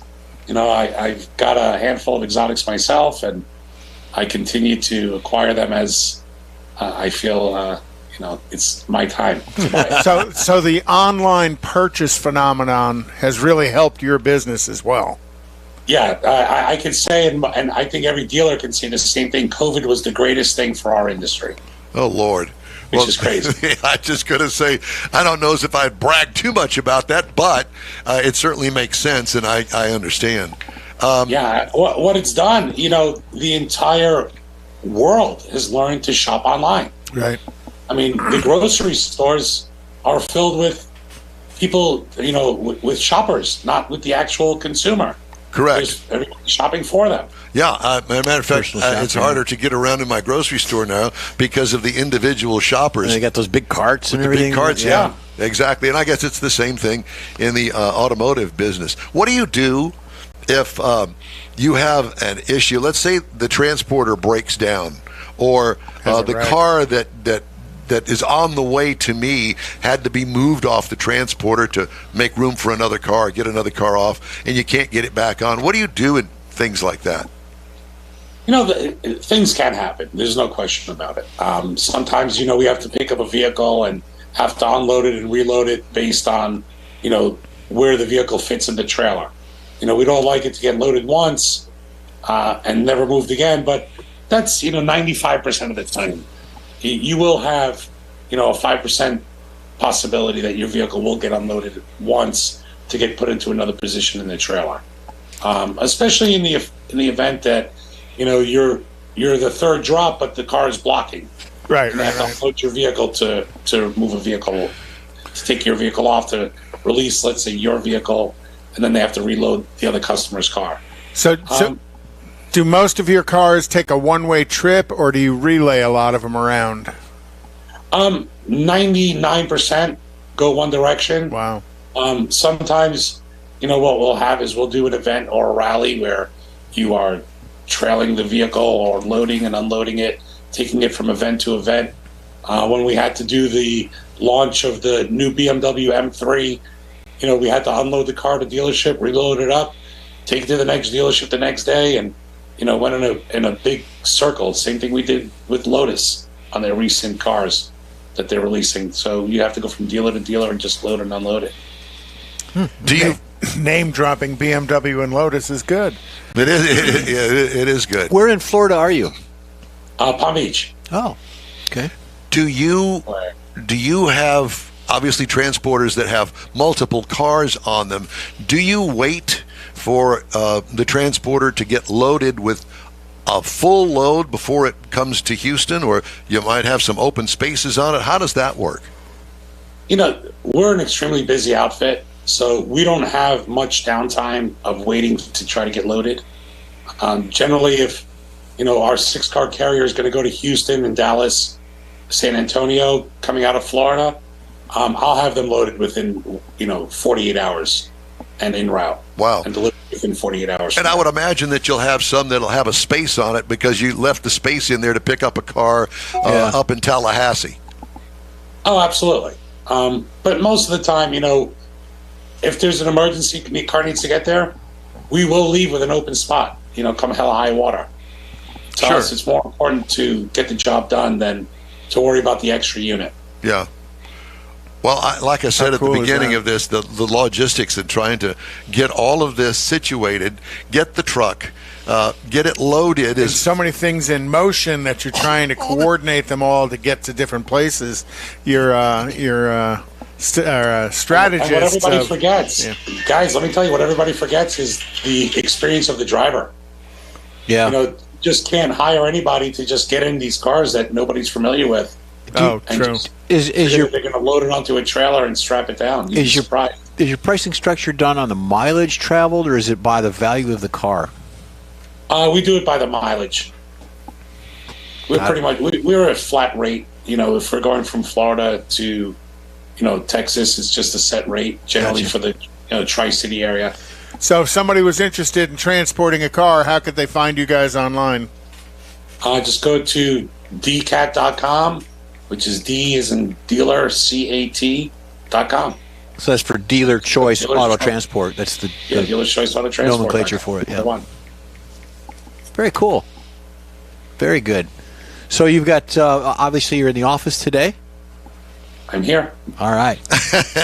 So are you, you're 24/7 or are you just a 5-day a week? No, we're open Monday through Saturday for all phone calls to take orders. Sundays, we shut down. Everybody needs a break. Yep. To clear their minds. Do you have offices here in Houston? Not in Houston. We have an office in right here in Palm Beach, Florida. Another one also in Rancho Mirage, California. Rancho Mirage, Oh, boy. California. Yeah. From one extreme to the other. There you go. Well, you got that'll pretty much take care of everything from one end of the country to the other. Yeah, But I noticed, absolutely. I do notice that they're warm climates. And are you a New Yorker originally? I am. And well, that says it all. And we know where you are now because, I think I could go for the year-round, 70, 80-degree weather. There's no doubt about He it. is a snowbird. Well, what is your daily? I am. What is your daily driver? What is your daily driver, Steve? My daily is go to back and forth to work is a brand new 7 Series BMW, and then I have my Of course it is. Lamborghini, I have my Ferrari, I have my Porsche. Because Monday, Tuesday, Wednesday is a different car. When he's feeling like Yeah. it. Yeah, exactly. Well, it's great to talk to you, Steve, and thank you so much for filling us in on what has turned out to be a very lucrative and important business for you. Coming off of Wall Street, the guy goes and gets into the business and With one truck. With one truck, Yeah. 22 years later, and he's doing nationwide stuff. And we congratulate you on a job well done, my friend. Yep. I appreciate it, guys. Thank you so much for the opportunity. Thank you. Welcome. We'll hope You to bet. talk to you again soon. All right.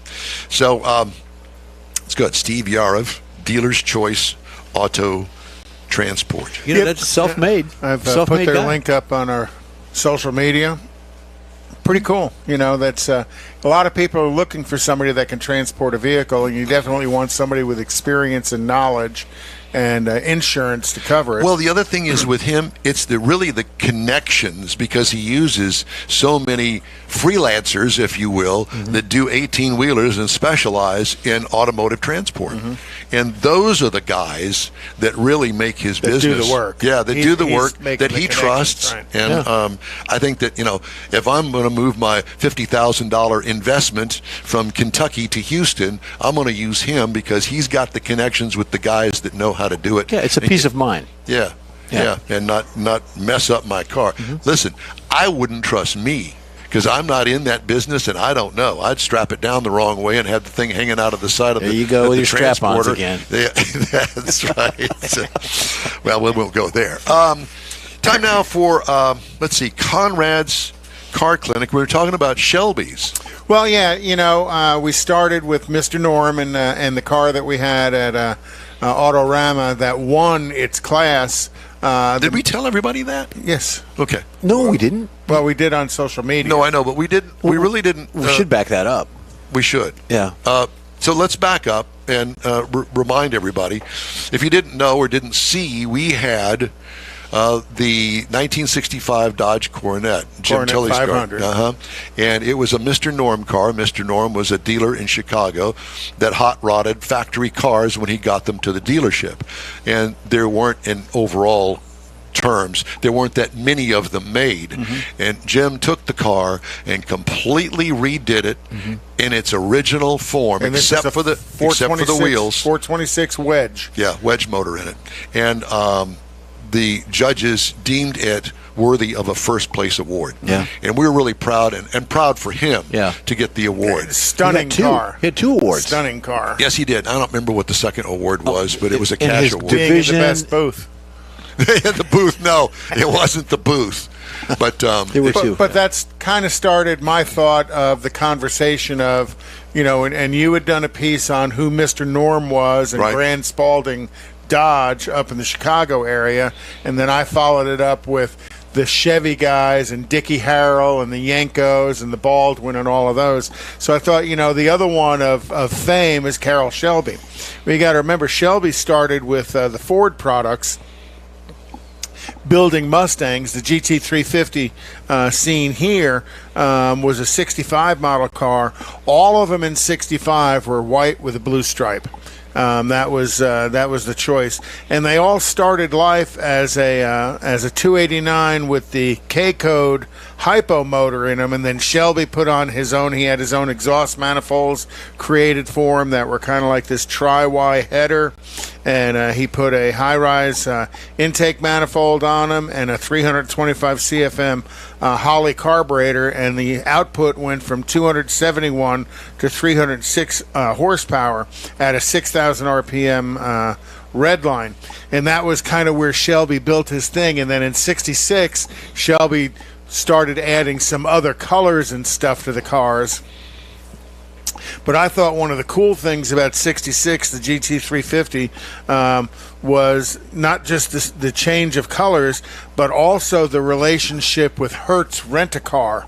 And Shelby produced 1,373 fastbacks in 1966, and that's my favorite there. Yeah, it's a good-looking car. And then the GT350H, which was the Hertz cars that were sold to Hertz, and you could rent them from Hertz. There was 1,003 of those that were delivered to Hertz for rental, and it was where the phrase was coined, rent-a-racer. That was about this car. And come to find out through the years, that rent-a-racer car, a lot of people would go rent the car, jerk the motor out of it, put a regular 289 in it, and return the car to Hertz. Man. Also in 66, Shelby played around with, that was the first time they offered an automatic in the car, but they also offered an optional Paxton supercharger.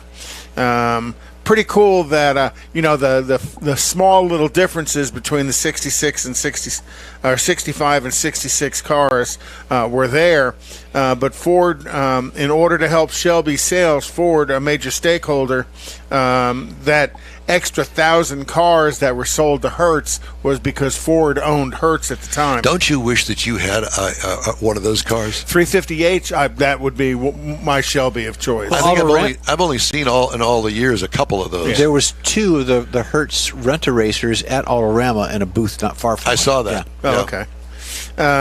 There were some differences in them, but the limited slip differential was an option. You would think in those cars, the Shelbys, that the limited slip would be standard.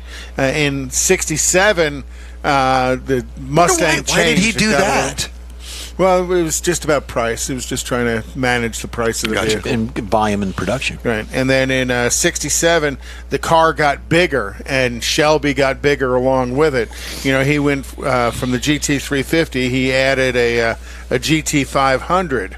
And the GT500s came with the 428 Police Interceptor engine. And they say there was a couple of Shelbys that were actually sold with the 427 side oiler engines in them as well. And there were some things about the car you could identify. I've seen one of those, and it was here in Houston, one of the 427 side oiler cars. So again, Shelby was trying to create that wow factor, the halo car for Ford, and he did a great job of it. There were some other unique vehicles that were built in the 67 model year.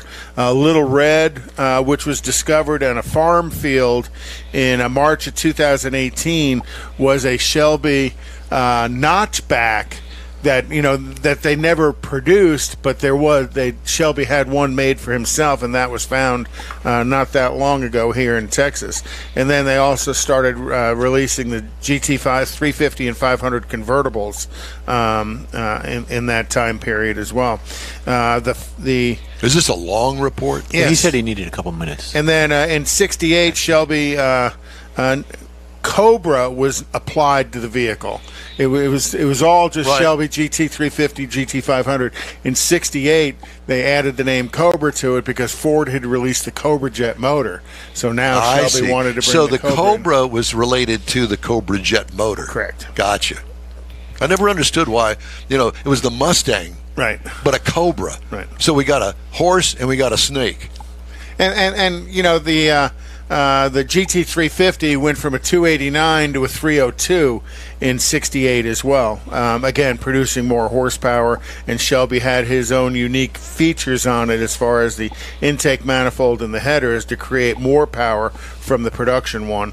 But the key point of that was the 428 Police Interceptor engine with the single 4-barrel carburetor or with the dual 4-barrel carburetors.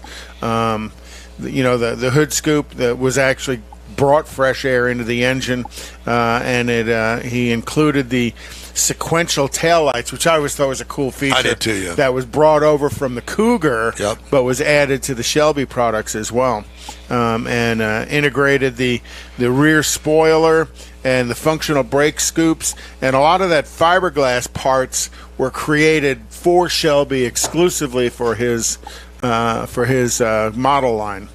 And then we'll talk next week about Shelby also had a relationship when Lee Iacocca left Ford and went to Chrysler. Shelby came over and did some Chrysler products. We'll talk about those next week. Okay, thank you, sir. One recall that I wanted to get in before the end of the show, and that is... Sounds like your phone. It was. Is latest recall from Ram involves 142,000 plus pickup trucks for malfunctioning turn signals and high beams. The affected vehicles include model year 23, 1,500 pickups, and model year 23-24, 2,500, 3,500, 4,500, and 5,500 trucks. The issue concerns the steering column control module, which may cause the high beams to activate when the turn signal is used to activate the turn signal when the high beams are used. Additionally, the turn signal self-canceling feature may not function properly. Either can cause confusion or reduce visibility for other vehicles, including the risk of a crash. Dealers will inspect and, if necessary, replace the steering column control module for free. Owner is going to be notified by Ram parent automaker Stellantis January 17th, 2024. See, and I thought they bought those parts from BMW because they never use their turn signals. And the auto show's the 24th. Quick break now, and we'll be right back here on the In Wheel Time Car Talk Show. You own a car you love. Well, why not let Gulf Coast Auto Shield protect it? Houstonian John Gray invites you to his state-of-the-art facility to introduce you to his specialist team of auto enthusiasts. We promise you'll be impressed. Whether you're looking to massage your original paint to a like-new appearance, apply a ceramic coating, install a paint protection film, nano-ceramic window tint, or new windshield protection called ExoShield, Gulf Coast Auto Shield is where Houston's car people go. Curbed your wheels? Instead of buying new, why not have them repaired?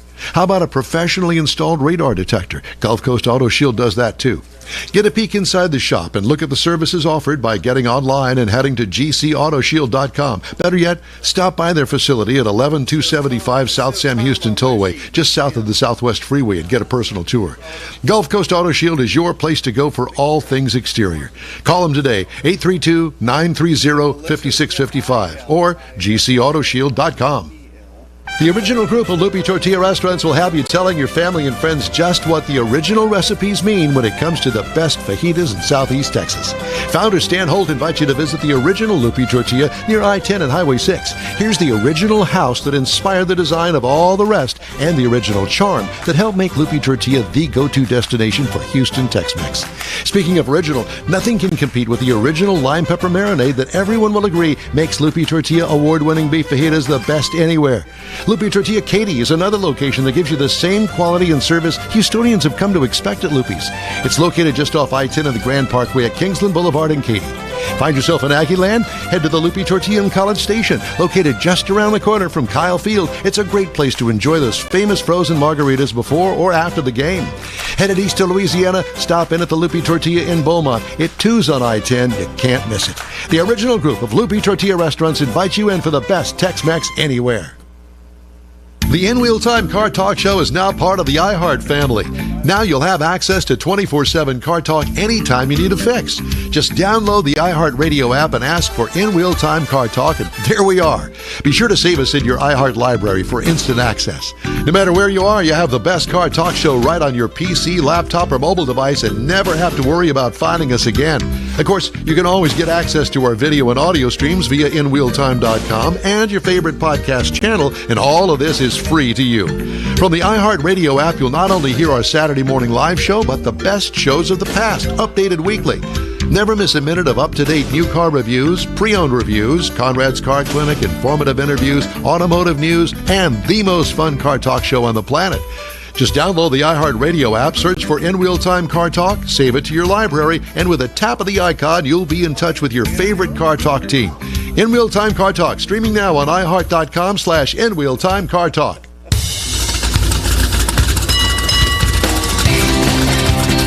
Howdy, it's the In Wheel Time Car Talk Show just ahead. I'm going to talk with David McChristian about the Texas Import Society, along with Tim Odom about Tim's Tiny Trucks. Find out how those two things go together. Plus, we'll have the upcoming events calendar, and we'll have Mars Review. You're going to love it. We're going to have Mars Review. The echo chamber. About the new Ford Maverick trimmer. Sorry, Mars. I know Mars is listening or watching.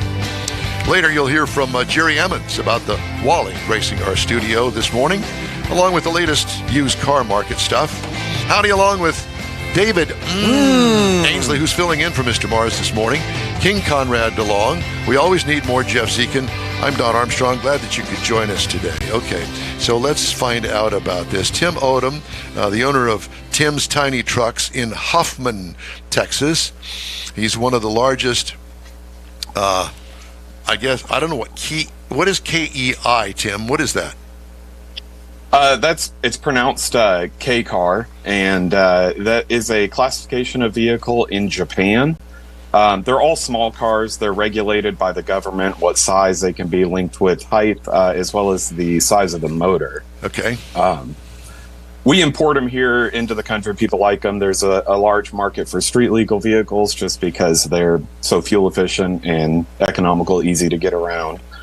I have to interrupt you and just say this. I never understood why the manufacturers in America, the popularity of trucks, that they don't go back and make an S10 or an original Ranger. Right. That size, There's a desire for it. I know it's there, but they don't do it. So you're filling the gap. You're doing it. Yeah, that's what we're going for. We also have a large segment. All of these vehicles, because they're so small, they're four-wheel drive. So there's a lot of people that like them for off-road vehicles. So they use them as deer lease buggies, and farmers, ranchers use them as utility vehicles as well. Is that the Daihatsu stuff that you see every now and then? So everything that we carry that's new is Daihatsu, and Daihatsu's just they're one of the best for the newer stuff. But you have everything: Suzuki, Subaru, Daihatsu, which is a subsidiary of Toyota.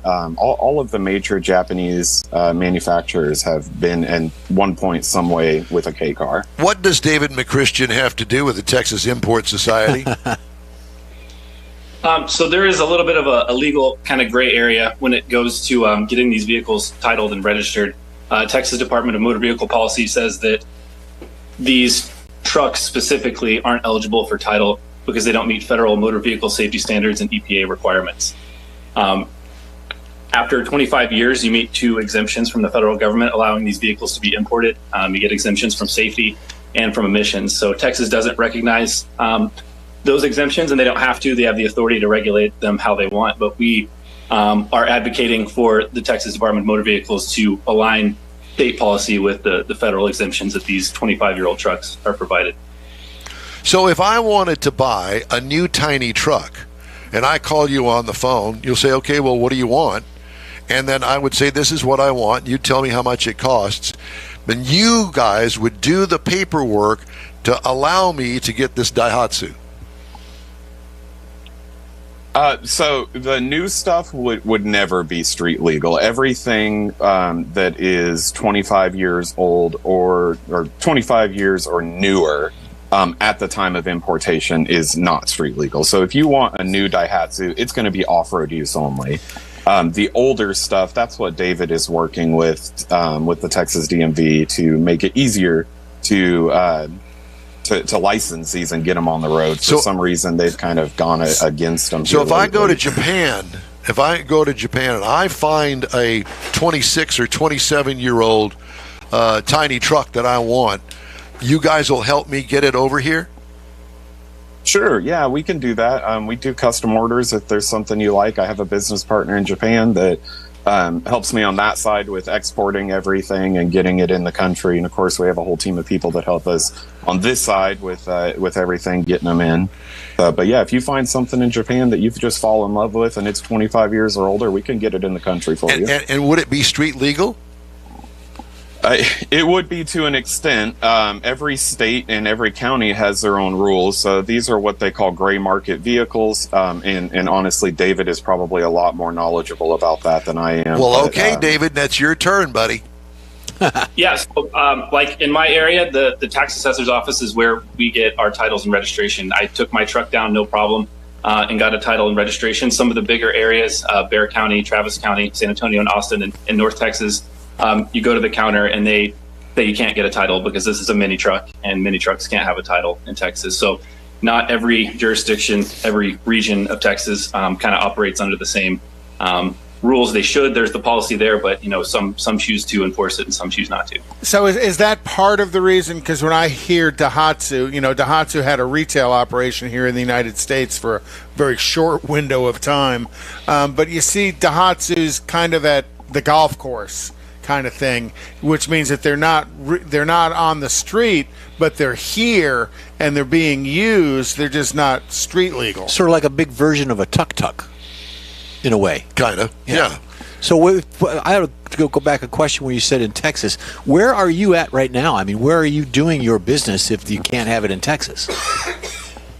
So we're located in Huffman, Texas, right outside of Houston. Okay. And again, a huge portion of my business is the off-road segment of it.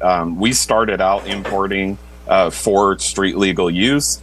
And when Texas kind of started going against it, we switched more towards the newer stuff, the off-road use stuff, which is a huge portion of the market.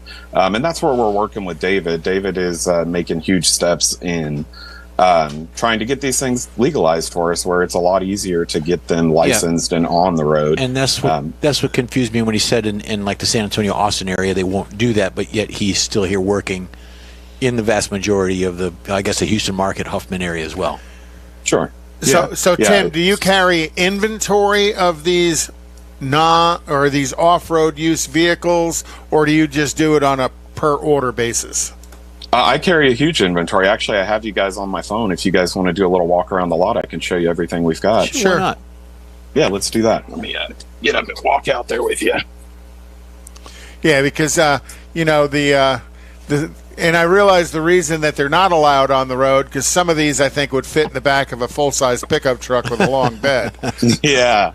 So the biggest reason that they're not allowed on the road is NHTSA's safety regulations. Somebody would have to do crash testing on them, and they would have to meet all U.S. safety regulations. Bumper regulations, ones that are airbags, legal are exempt. We're losing you. We're kind of losing you. you. We're lost you. It's the distance away from the building. We lost your signal. So, how long Can you does guys it? hear me now? Yeah. You're Okay, breaking there we up. How long does it take for you to make or to get a title, Tim? So a title on a street legal vehicle is really not that hard as far as time-wise. It's just the legality of it. So basically, you just need to get the paperwork, you do theft inspection on it, take it to the DMV. We're in Harris County, which makes everything a little bit longer just because of how big it is here. But yeah. Those are pretty neat. I like them. Yeah. Yeah, so this is the new Daihatsu. And this is, sorry guys, it's a little shaky here. These are the new Daihatsus, so this is our inventory. This stuff would all not be street legal. But these are really good off-road. Everything here is four-wheel drive, has AC, has heat. These things are really advanced. The new ones, these have collision avoidance and parking sensors and stuff that you just would never get on what we're competing with. Is the side-by-sides, Can-Am, Polaris, stuff like that, as utility vehicles. You get a lot of options that you would never see on the utility vehicles, and the price is a lot better. These new Polarises, you want something with a cabin AC, you're looking at $40,000 to $50,000. Wow. And something like this, these are the highest end. These have everything you can think of, and these go for $27,000, $26,500. So the price point is really there. The first ones on the end that you saw, those right there. What's the value of those? Those look pretty neat. These sell for $26,500. This is a Daihatsu, which is again built by Toyota, and these have all the options you could think of. And of course, we do a lot to them. So we buy these. I'm sorry. Go ahead. What use would those be? The people who are buying them, what are they doing with them? They're using them as a utility vehicle. So this would be a replacement for a Can-Am or a Polaris. Instead of a UTV, you would get something like this here. Okay, just driven on private property. Correct. Yeah, off-road use. Some of the stuff we have that is street legal, I can show you guys. Yeah, I'd be so tempted to take that. Just grocery store. This one here would be street legal. This is legally exempt. This isn't considered a mini truck, so this one actually would not be an issue right now. This is a Suzuki Jimny.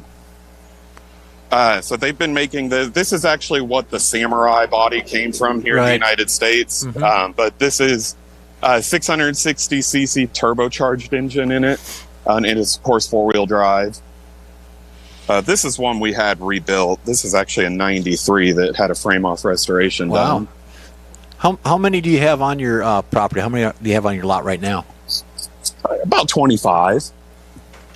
Well, I like that one. It's got a little box set up. Yeah, it looks like the beer truck. Yeah, it is. This is a refrigerated, insulated cooler. Well, it is a beer truck. That's awesome. That was great. That's your beer truck, yeah. Wow. Yeah, when your cooler can't hold enough.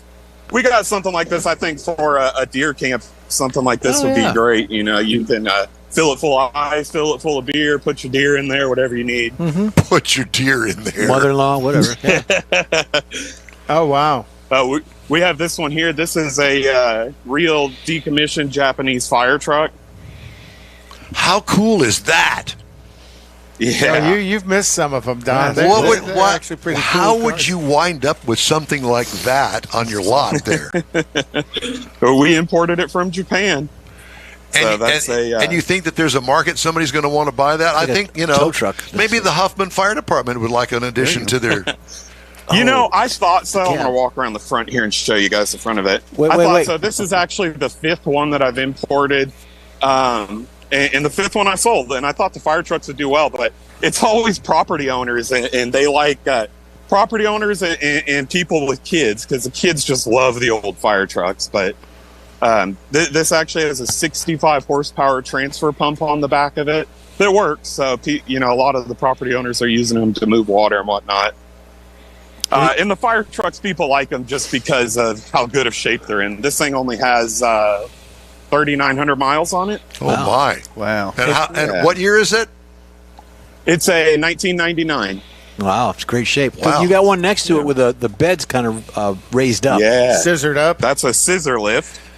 That's a deer lease. That's your deer stand. There you go. The deer stand. Where do you get parts for these things? So this one, we actually don't have it listed yet because I made a project out of this one. I've got a guy building a custom 4x6 fiberglass deer blind to go in the back.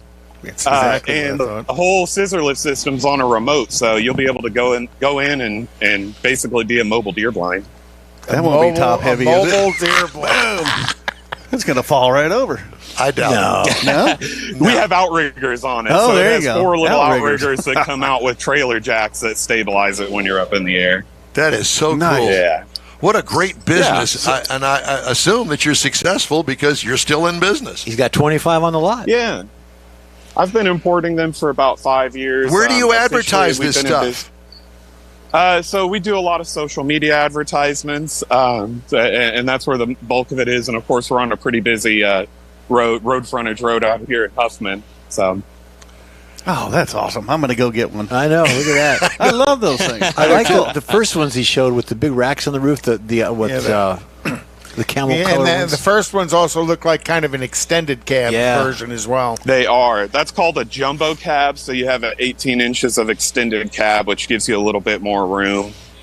Here, let me open one up here. I've got a question while you're doing that. So I own one of these. I've got it, and it's a purpose for my property. But I take it out on the road, and I get caught. What's the penalty? I'm sure it would be the same. I don't know the legality of it, but I would guess it would be the same as driving like a side-by-side, driving an unlicensed vehicle on the road. Oh. Confiscated, put you in jail with Jeffrey Epstein. I'd just tell him I don't know if it's that serious, but maybe. So these are U.S. legal, right? The glass for off-road. Oh, they're only off-road. Off-road only. I like that one. That was pretty neat because they don't meet the years ago. I knew a guy. Standards. I knew a guy that actually took vehicles that were not legal here in the United States, right-hand drive, and made them legal. Really? Yeah, that made them legal, and it was he was a mechanic, and he had to have a special license to do this, but he made them legal. I don't think that was a safety concern. I think it was more of EPA kind of stuff. But at any rate, he did, and he did quite well in his business by converting these things to make them legal here in the United States. I think they're pretty cool. But these are all street legal in Japan. Yes, they are street legal in Japan. Now, are these considered JDMs? Oh yes, definitely. Yeah. This vehicle has never been produced for outside of the JDM market. We import them. So Daihatsu themselves, they've never put this vehicle outside of Japan. Can you imagine going to a JDM meet on a Friday night with one of those? That would be so cool. Well, and then have your scissor lift bed go up. With your importation of stuff, is this generally the market that you play in? Is the truck, semi-truck kind of vehicle? You don't play in like the hot rod Nissan stuff, right?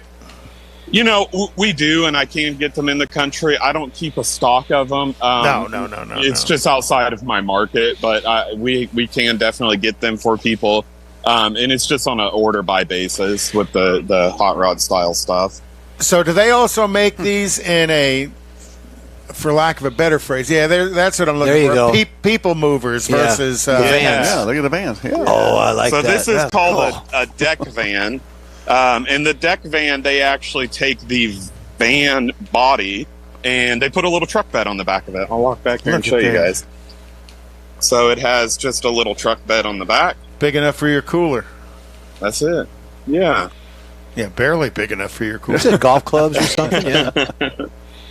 Yeah. Great for the beach. Yeah, these are popular as well. And, of course, they're four-wheel drive, so they're off-road use. But we have a huge market with the four-doors with sporting clay shooters. So we have a lot of people that buy those for sporting clay tournaments and whatnot to get around in.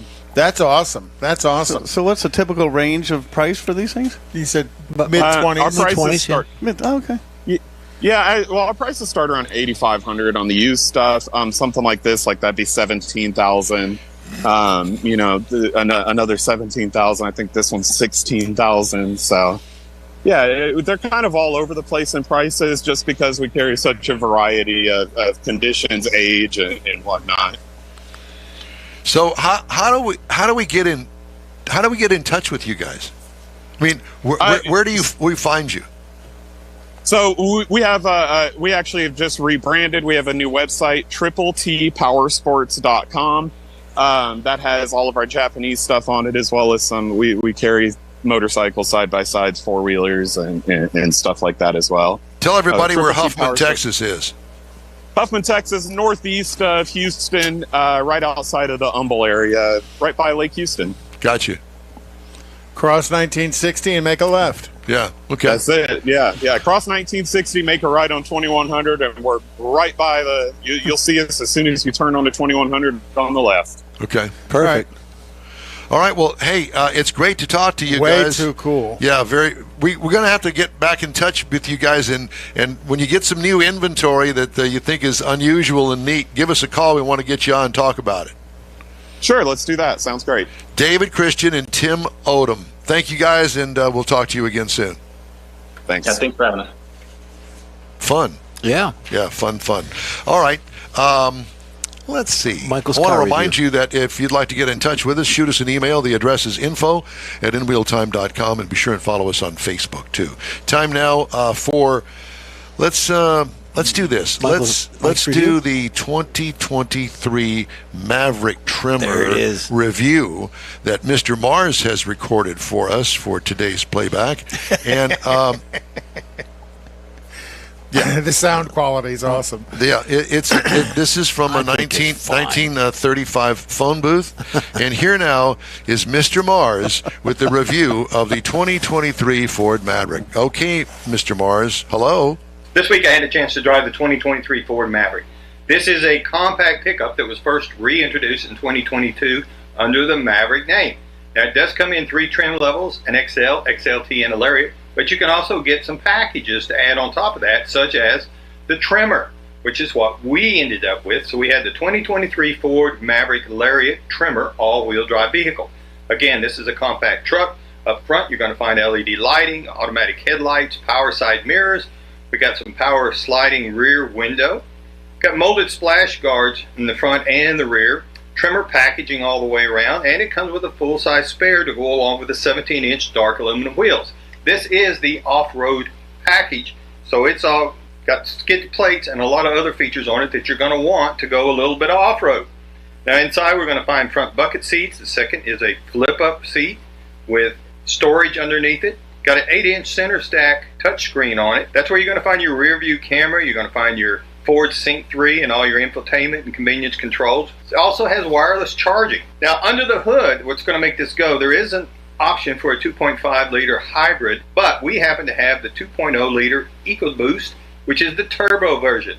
This does produce 255 horsepower, 277 pound-feet of torque, backed by an 8-speed automatic transmission. Now you package all this together like this and you can tow up to 4,000 pounds. That's a haul rating of 1,500 pounds as well. Now Ford says that you should get a combined of about 25 miles to the gallon on this vehicle. I got 19.3 across the 164.9 miles that I was able to drive this vehicle. It is an off-road package, so it does have that off-road suspension, the skid plates, the heavy-duty shocks, so it's got a very firm ride, and there was some noticeable wind noise at speed that, yeah, it was noticeable. Now the base model price for this will get you $24,190 into a Maverick. Now the base trim price that we were working with is $27,955. Add on the trimmer package and a few other things, and it ends up with an MSRP of $37,485. Now, to compare that, about the only compact out there right now is the Hyundai Santa Cruz, and they haven't released the 2024 pricing yet on that vehicle. There are more coming in the pipeline apparently. It's still not the really small compact or subcompact vehicle. It is a 4-door vehicle. It doesn't have a separate bed. It's kind of a unibody type vehicle, kind of almost like an SUV, CUV type vehicle, but it tries to make the best of both worlds. So if you're looking for a compact vehicle that will do a little bit of hauling, do a little bit of off-road, do a little bit of everything, you might want to look at the 2023 Ford Maverick Trimmer package. And that's my review of the 2023 Ford Maverick Lariat Trimmer all-wheel drive. Direct and live from Mr. Mars. Thanks, Mike. Direct and live from Mr. Mars' mother's house. Is he in the bathroom? Mom's living room. Hey. I think it was the my bathroom God. with that echo. Oh, Well, he said he went to mom's living room because it had a carpeted floor. Ah. yeah. We didn't hear Not that. help at all. All right, let's do the events calendar, Conrad. Saturday, January 13th from 9 to 11 a.m. is the Chick-fil-A on Ellison's pre-opening event car show. They're offering all participants to come on out, get gift cards for a free Chick-fil-A sandwich and nuggets. So if you want some free Chick-fil-A, it'd be worth going, and that's going to be at 22159 FM 529 in Katy. And sign me up. I'm a Chick-fil-A fan. And then Rudy's presents a Fire Up Car and Truck Show, and that'll be January 20th at 9 a.m. to 2 p.m., and that's going to be the Rudy's at State Highway 249 in Tomball. Also, January 16th is the Cars and Coffee Toys for Tots Toy Drive, and that's going to be at where are we at? West Houston on Westheimer, 26600 Westheimer Parkway, and that's put on by West Houston Muscle Toys for Tots Drive. And then the Tomball VFW Stuff the Bus Toy Drive, that's tomorrow, and that's going to be at the Tomball VFW. And that's it. All right. Well, he's left me a task here, and this is going to be the recalls. What we have here is the first one is a BMW of North America. The steering gear improperly tightened on the BMW 230i, 330i, the X3, the X4, all of the 2024 models. So they're already out and they're already coming back. Doors may open while driving on the Ford Fiesta 2015 models. Wow. Ford Fusion 2016, the Lincoln MKZ, which, well, those are pretty nice cars. But, we're here. Yeah, the doors. A good thing you only got 4 of them, sometimes 2. That many of them won't open. Here we go with a Volvo car USA. The front passenger airbag may deploy improperly. The safest car in the world. Yep, it's on the S60, and it's the 2019 through 2024 models. We've got a Rivian Automotive deactivated defroster and defogger system controls. Do you know? It's the Rivian RS7 2022 to 23, the Rivian R1T, which is the 22 to 23 model. Then we've got the seatbelt bracket improperly welded on the what? Cadillac Lyriq. Oh my God. 23 to 24 models. That's terrible. That's just tragic there. Loose seatbelt buckle attachment bolt on the Chevrolet Silverado EV for 24 model and the GMC Hummer EV for 23-24 models. Seems like a lot of EV recalls. Well, it's because there's more out there. People are, finding out they are broken. Don't build them, right? Yep. High voltage battery may fail and cause what? A thermal event. In the Jeep Wrangler 21-23 models. Oil leak from unsecured hose on a Land Rover, Range Rover 24 model. Oh my goodness. Bring your graham crackers, marshmallows, and chocolate because we're having s'mores. Sure, you secure your hose. Missing internal bushing in brake calipers on the Nissan Rogue 21 model.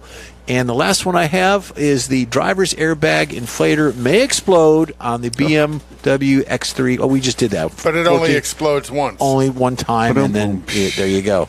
So that's what we have on the recalls. You ever watched an airbag explode? I've seen them. It's violent. I've done them. You can do them with a 9-volt battery. No, let's not say we did. Not a good thing. Unless we want to, Scary. Yeah. Scary. Yes, it is. Scary fast. Hey, I want to remind everybody that this program is available 24/7 on iHeartRadio. Just look for In Wheel Time Car Talk.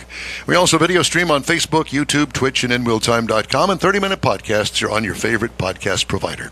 The In Wheel Time Car Talk show continues right after this quick break. Car you love. Oh, let's stop. You stop that. Let's do that again. You own a car you love. Well, why not let Gulf Coast Auto Shield protect it? Houstonian John Gray invites you to his state-of-the-art facility to introduce you to his specialist team of auto enthusiasts. We promise you'll be impressed. Whether you're looking to massage your original paint to a like-new appearance, apply a ceramic coating, install a paint protection film, nano-ceramic window tint, or new windshield protection called ExoShield, Gulf Coast Auto Shield is where Houston's car people go. Curbed your wheels? Instead of buying new, why not have them repaired? How about a professionally installed radar detector? Gulf Coast Auto Shield does that too. Get a peek inside the shop and look at the services offered by getting online and heading to gcautoshield.com. Better yet, stop by their facility at 11275 South Sam Houston Tollway, just south of the Southwest Freeway, and get a personal tour.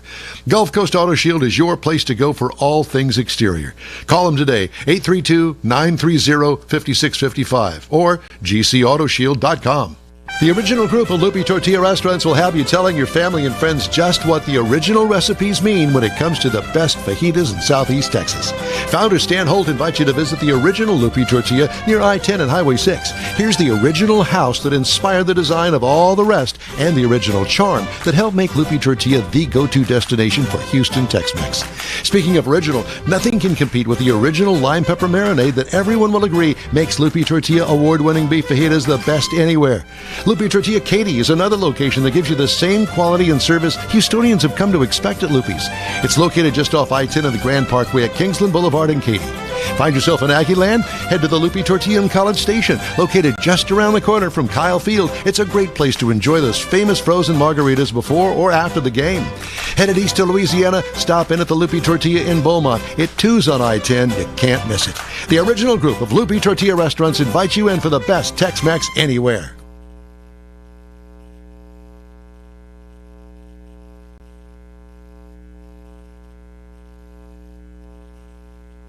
The In Wheel Time Car Talk Show is now part of the iHeart family.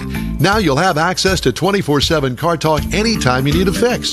Just download the iHeart Radio app and ask for In Wheel Time Car Talk, and there we are. Be sure to save us in your iHeart library for instant access. No matter where you are, you have the best Car Talk Show right on your PC, laptop, or mobile device and never have to worry about finding us again. Of course, you can always get access to our video and audio streams via InWheelTime.com and your favorite podcast channel, and all of this is free to you. From the iHeart Radio app, you'll not only hear our Saturday morning live show, but the best shows of the past, updated weekly. Never miss a minute of up-to-date new car reviews, pre-owned reviews, Conrad's Car Clinic, informative interviews, automotive news, and the most fun car talk show on the planet. Just download the iHeart Radio app, search for In Wheel Time Car Talk, save it to your library, and with a tap of the icon, you'll be in touch with your favorite Car Talk team. In Wheel Time Car Talk, streaming now on iHeart.com/In Wheel Time Car Talk. It's the In Wheel Time Car Talk Show. Just ahead, we're going to talk to Jerry Emmons, proud owner of this NHRA Drag Racing 2023 Stock Eliminator Champion Trophy called the Wally. How he got it. We'll also get some insight in the used car market down there at Emmons Autoplex, where he be located in Webster, Texas. Also, we're going to look at the automotive news headlines this week as well in this last half hour of this Saturday live edition of the In Wheel Time Car Talk Show. Howdy, along with David Ainsley, filling in for Mr. Mars this morning. King Conrad DeLong. We always need more Jeff Zekin. I'm Don Armstrong, and thanks so much for joining us. But speaking of joining us, let's get to it. Ladies and gentlemen, joining us right now is none other than Jerry Emmons. Congratulations. Hey, guys. How you doing, man? Well, That's we're doing great. Hey, first of all, thank you so much for this. And we'll get it back to you as soon as we tote it around over here. Kind of like, the World Series champion Astros. This is ours. Stanley Cup, yeah. That's actually yours forever. So, oh wow! So that's the one that they actually gave me at the end of the racetrack when we turned off and we did the on-track interviews.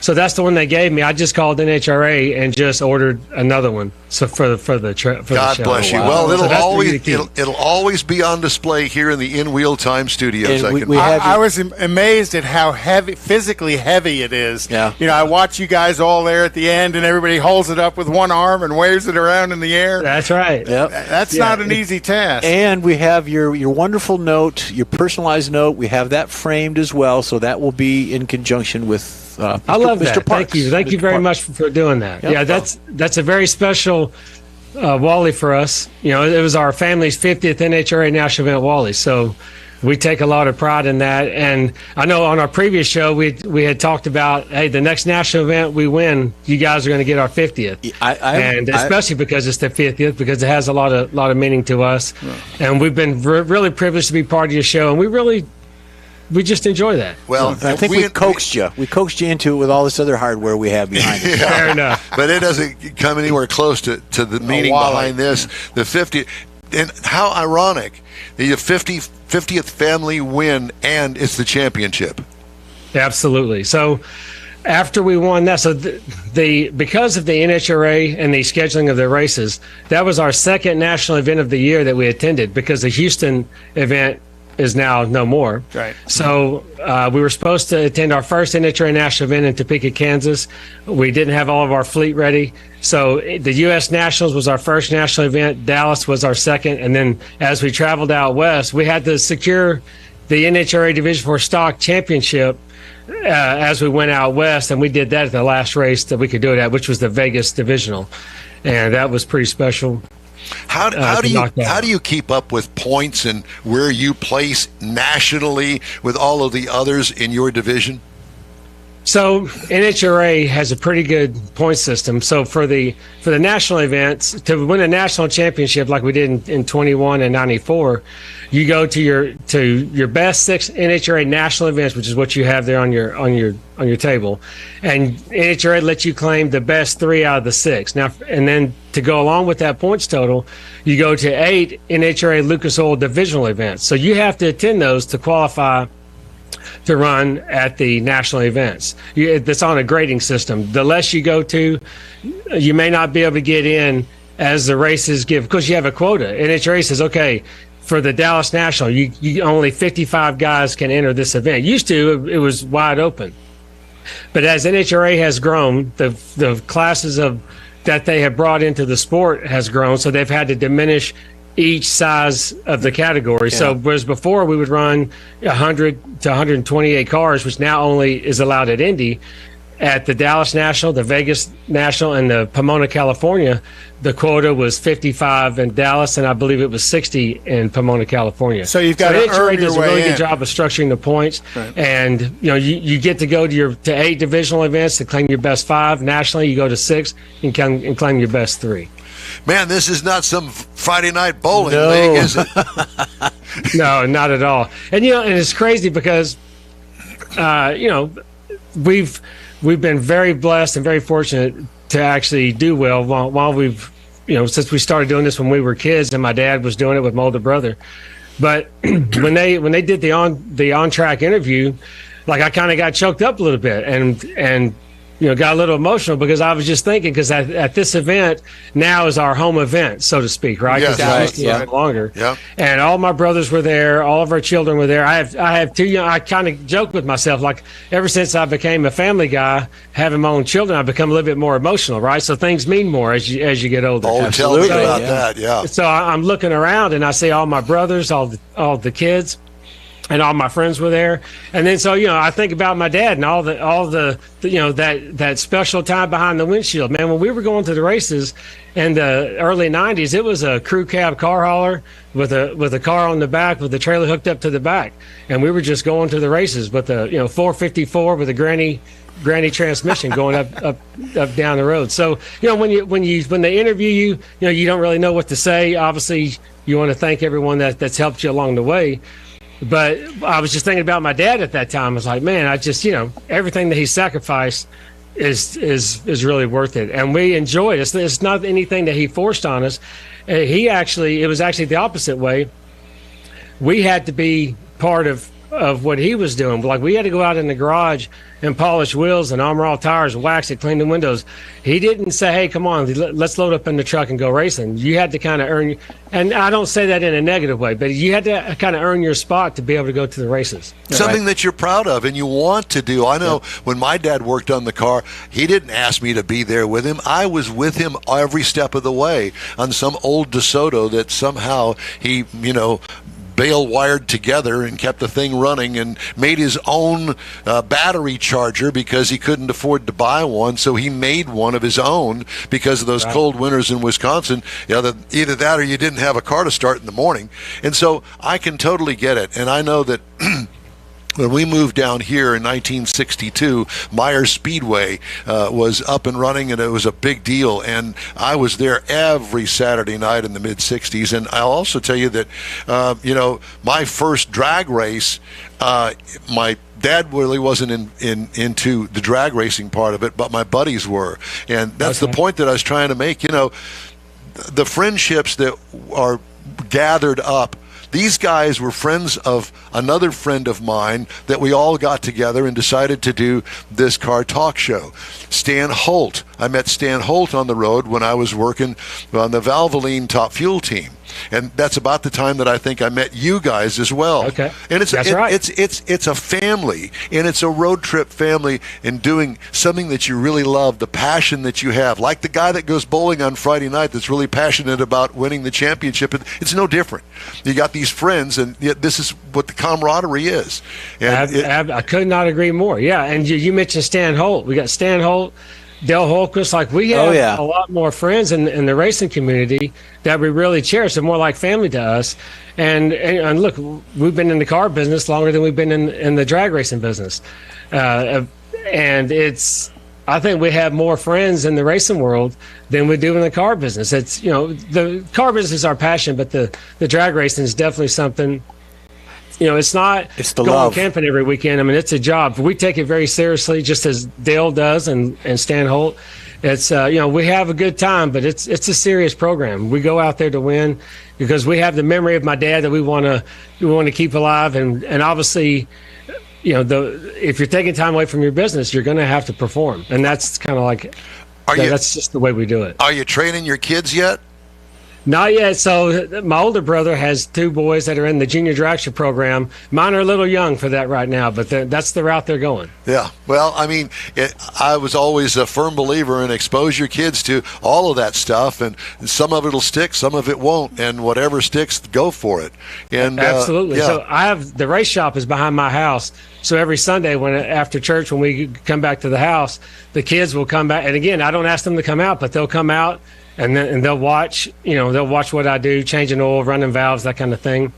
And next thing you know, you look over, and my 3-year-old boy has a little plastic push-around car. He has it sitting up on jack stand. And him and my daughter, they got a hammer and a wrench to it. But that's cool. It's really that's cool. So how many Wallies do you have behind you there? I tried counting. I think I lost count.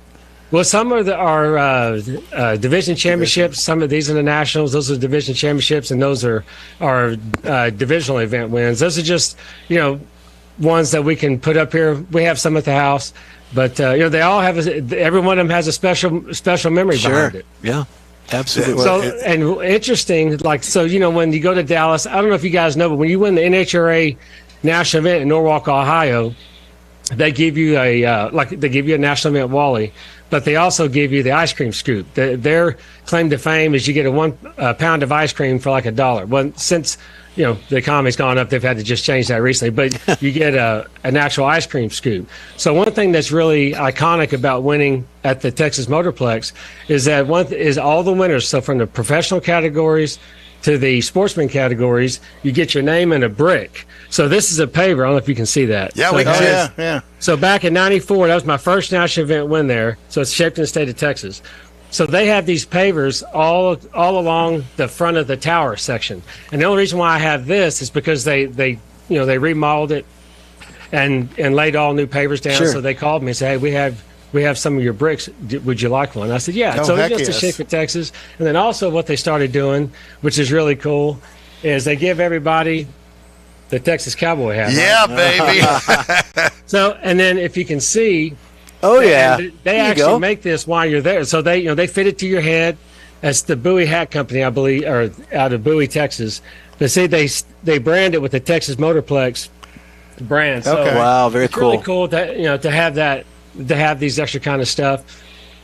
Just to have in your closet, so when your kids grow older, they see that. And when my wife and I go dancing, I'll wear it. So there you go. Beautiful. I have to tell you that, Jerry has always been. I've been very impressed by him, and let me tell you something. His family is very impressive as well, and this all shows through their dealership down there, Emmons Autoplex. And so let's talk just a little bit about Emmons Autoplex and the used car business. And you guys have been very successful over the years, and there are plenty of used car lots individually owned all over Houston, but this one in particular, very few is impressive.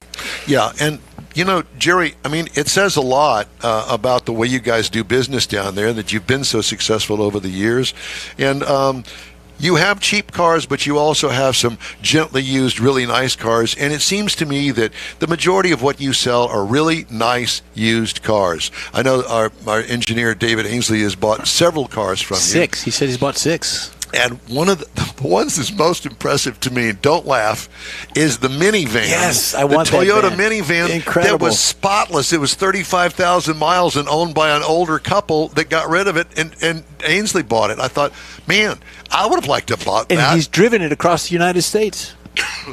Yeah, he's went up to Really? Upper Peninsula, Really? Michigan, and he said, Oh, "I think my he God. left here early to go buy his 7th one from you."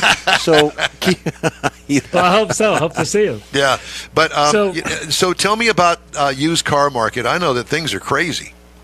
Yeah, well, I'll tell you what, and I'm joking, but I'm not. But there is no market. Like, we're having to create our own market by aggressively marking stuff down. Now, from Thanksgiving on to the first of the year has always been you better run your program lean, because it's just going to slow down. It's just natural progression. The holidays, people traveling, they're spending money elsewhere, that kind of thing. Yep. It doesn't help that the interest rates are extremely high. Yeah. We've seen at the auctions, we've seen the amount of cars.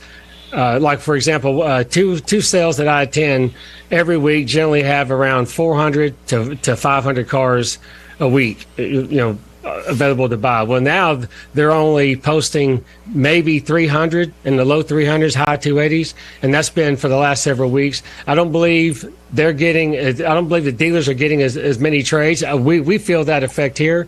A lot of people, when they want to trade in, either they're so far upside down, and then if we can get them out of it with interest rate, like on a good credit customer at the moment, I think it's the last time I looked was high 6s, low 7s. Yeah. So when they can get, they can't understand why Payments so high. the interest rates just it's just hard to make them make that decision. So for us, and I laugh saying that there is no market, but I think this is the first year since we've been at this store. This is 5 years now that we've had to stay as aggressive on our markdowns. So generally we do our markdowns every 45 to 60 days. When that baby's 28 to 30 days old, we have to keep marking down. We just got to, everything is, you have to sell in the market you buy them in.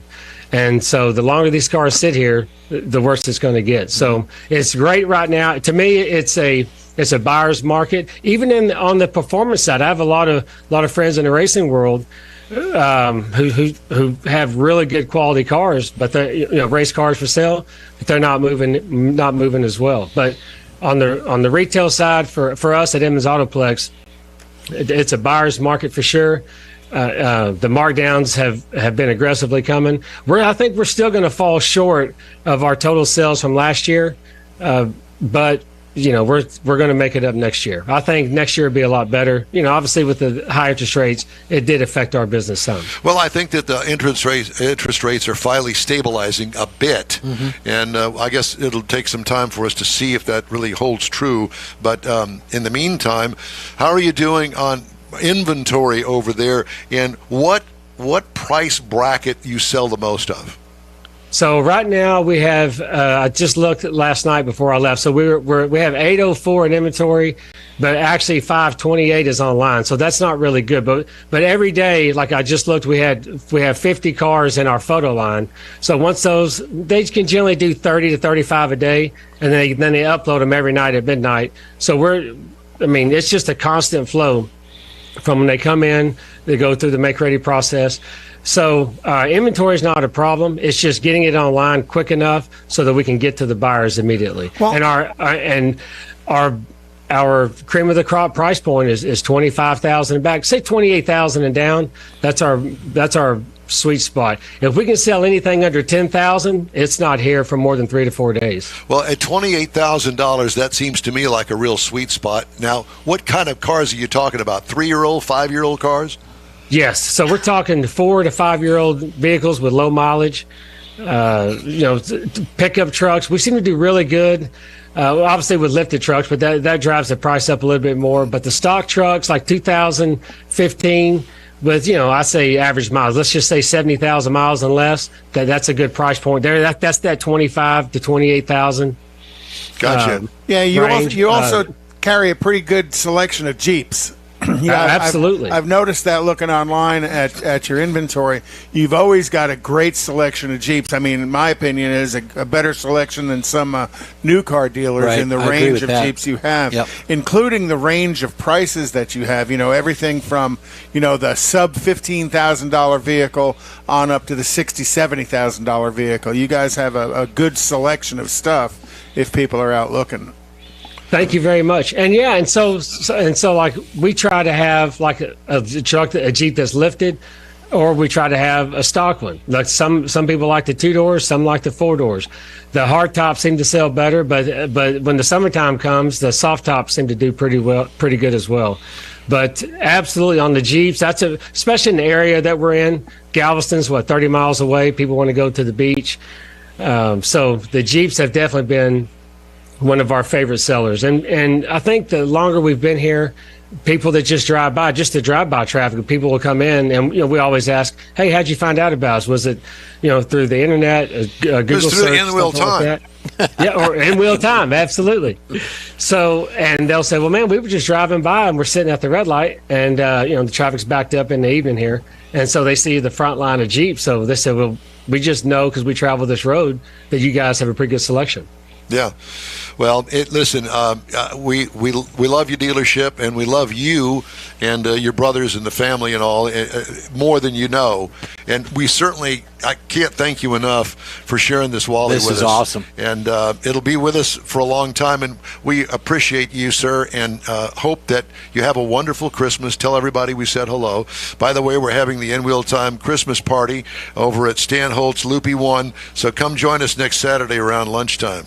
We'll be there. That sounds great. Listen, man, Merry Christmas to all of you guys, and we love you guys too. And thank you for allowing us a platform to talk about our racing, to talk about our car business. It's beneficial for us, and we just really appreciate being a part of a good group of guys like you are. And enjoy the Wally, because it has a lot of meaning to us, and you guys mean a lot to us as well. I'm taking it to a hot tub this afternoon.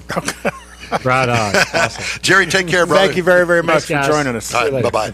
How cool is that? Yeah. What an awesome guy. Yeah, no doubt. We got an awesome family. Mm-hmm. I mean, they're good guys. Okay, time now for a couple of the stories I wanted to get in. Electric vehicles are beginning to make headway into the used vehicle market, but they are having a rough time holding their value. But the proceeds from those EV lots might be disappointing. Depending on which side of the sale you're on, it's either a horrible year for EVs or a great year for EVs, according to fellow panelist Alex Yorchenko, Black Book chief data scientist, who saw a very heavy depreciation of EVs this year when Tesla cut new vehicle prices in January this year actually. The impact could be felt almost overnight in the wholesale market. A lot of fleet companies, a lot of rental companies were not happy about that, Yorchenko said. But if a consumer wants a used EV, it's getting more and more affordable. Black Book predicts used EV prices will continue to fall and drop. The weakness in value retention among EVs compared with other vehicles has grown in the past several months and is likely to continue with the price wars on new EVs. Average 3-year-old vehicle in October 23 for an EV held 66% of its original value, down from 73% last year.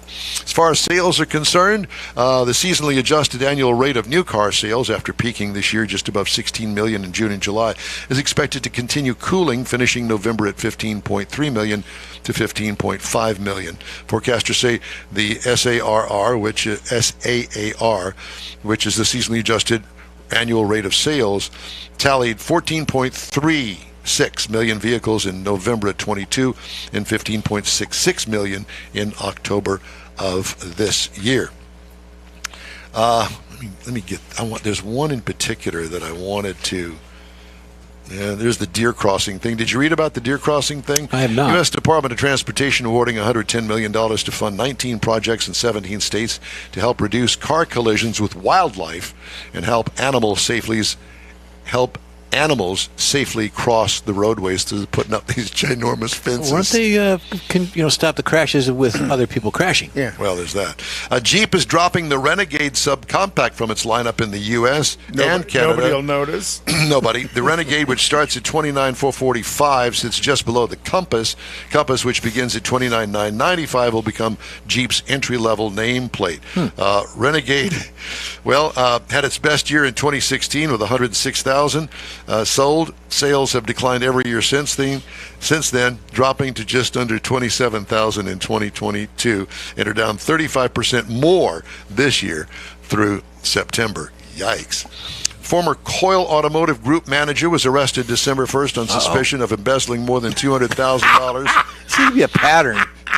There's a theme here. In company funds from a Clarksville, Indiana dealership, according to authorities. The Indiana State Police said its investigation of John Blakely, 34 years old, began in August with authorities looking into an allegation Blakely had for a year used a company credit card to transfer Coyle Chevrolet Buick GMC's money to accounts he controlled.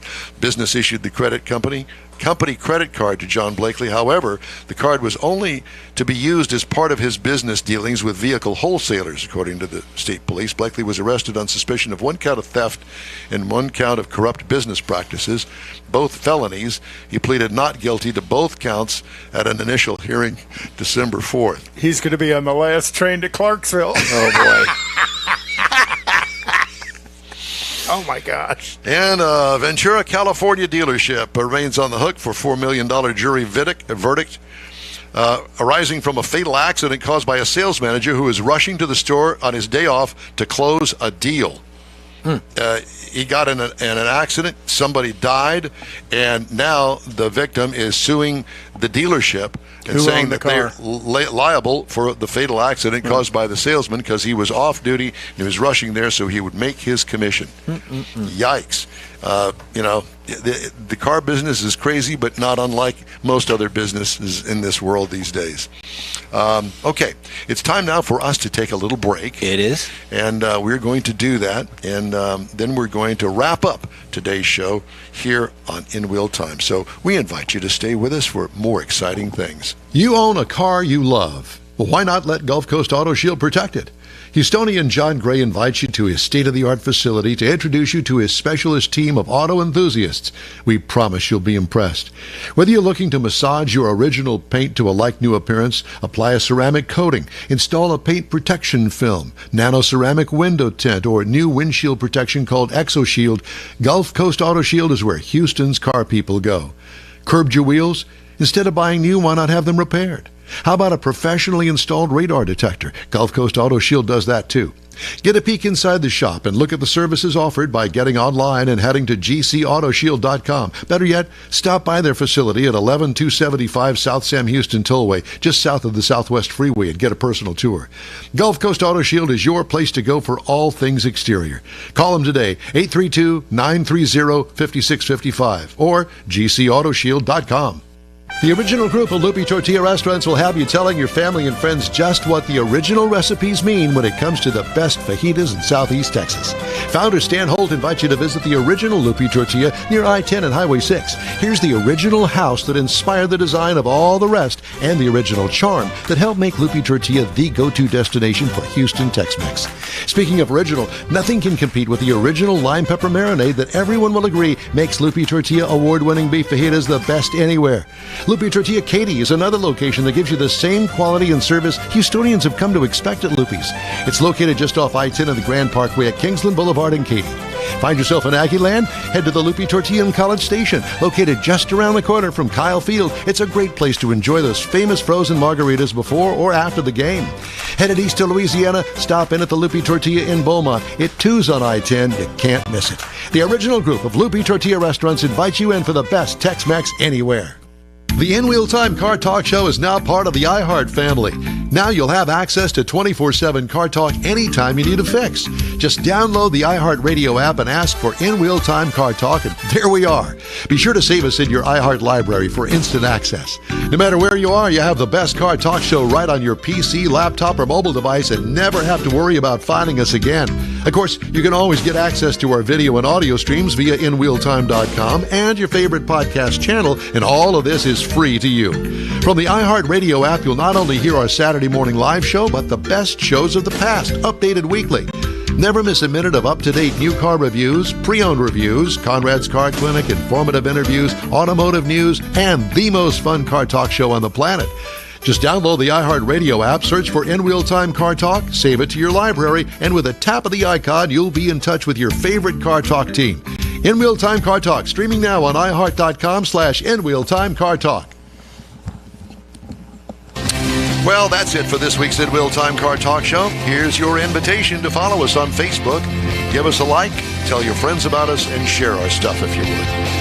We'll keep you posted on all things automotive all week long, including new car reviews, upcoming events, cruise-ins, racing, and car, truck, and SUV goodies. When you need a car fix during the week, you can find the In Wheel Time Car Talk Show 24/7 via the iHeartRadio app. We live stream the show on Facebook, YouTube, and InWheelTime.com every Saturday, 8 to 11 Central Time. Daily 30-minute podcasts are available on your favorite streaming provider. There's a new episode out there every day. In Wheel Time, Chief Engineer is David Ainsley. Our Marketing Advertising Advisor and Video Technical Director is We Need More Jeff Seekin. Our Booking Agent, Do It All, Mr. Mike Mars. And Mr. Know-It-All, His Royalty King Conrad DeLong. Chief Engineer David Ainsley. I'm Don Armstrong. We hope you join us for another live, award-winning production of the In Wheel Time Car Talk Show next Saturday, December 16th, 2023, on all of our In Wheel Time Car Talk outlets. Have a great weekend and stay safe out there.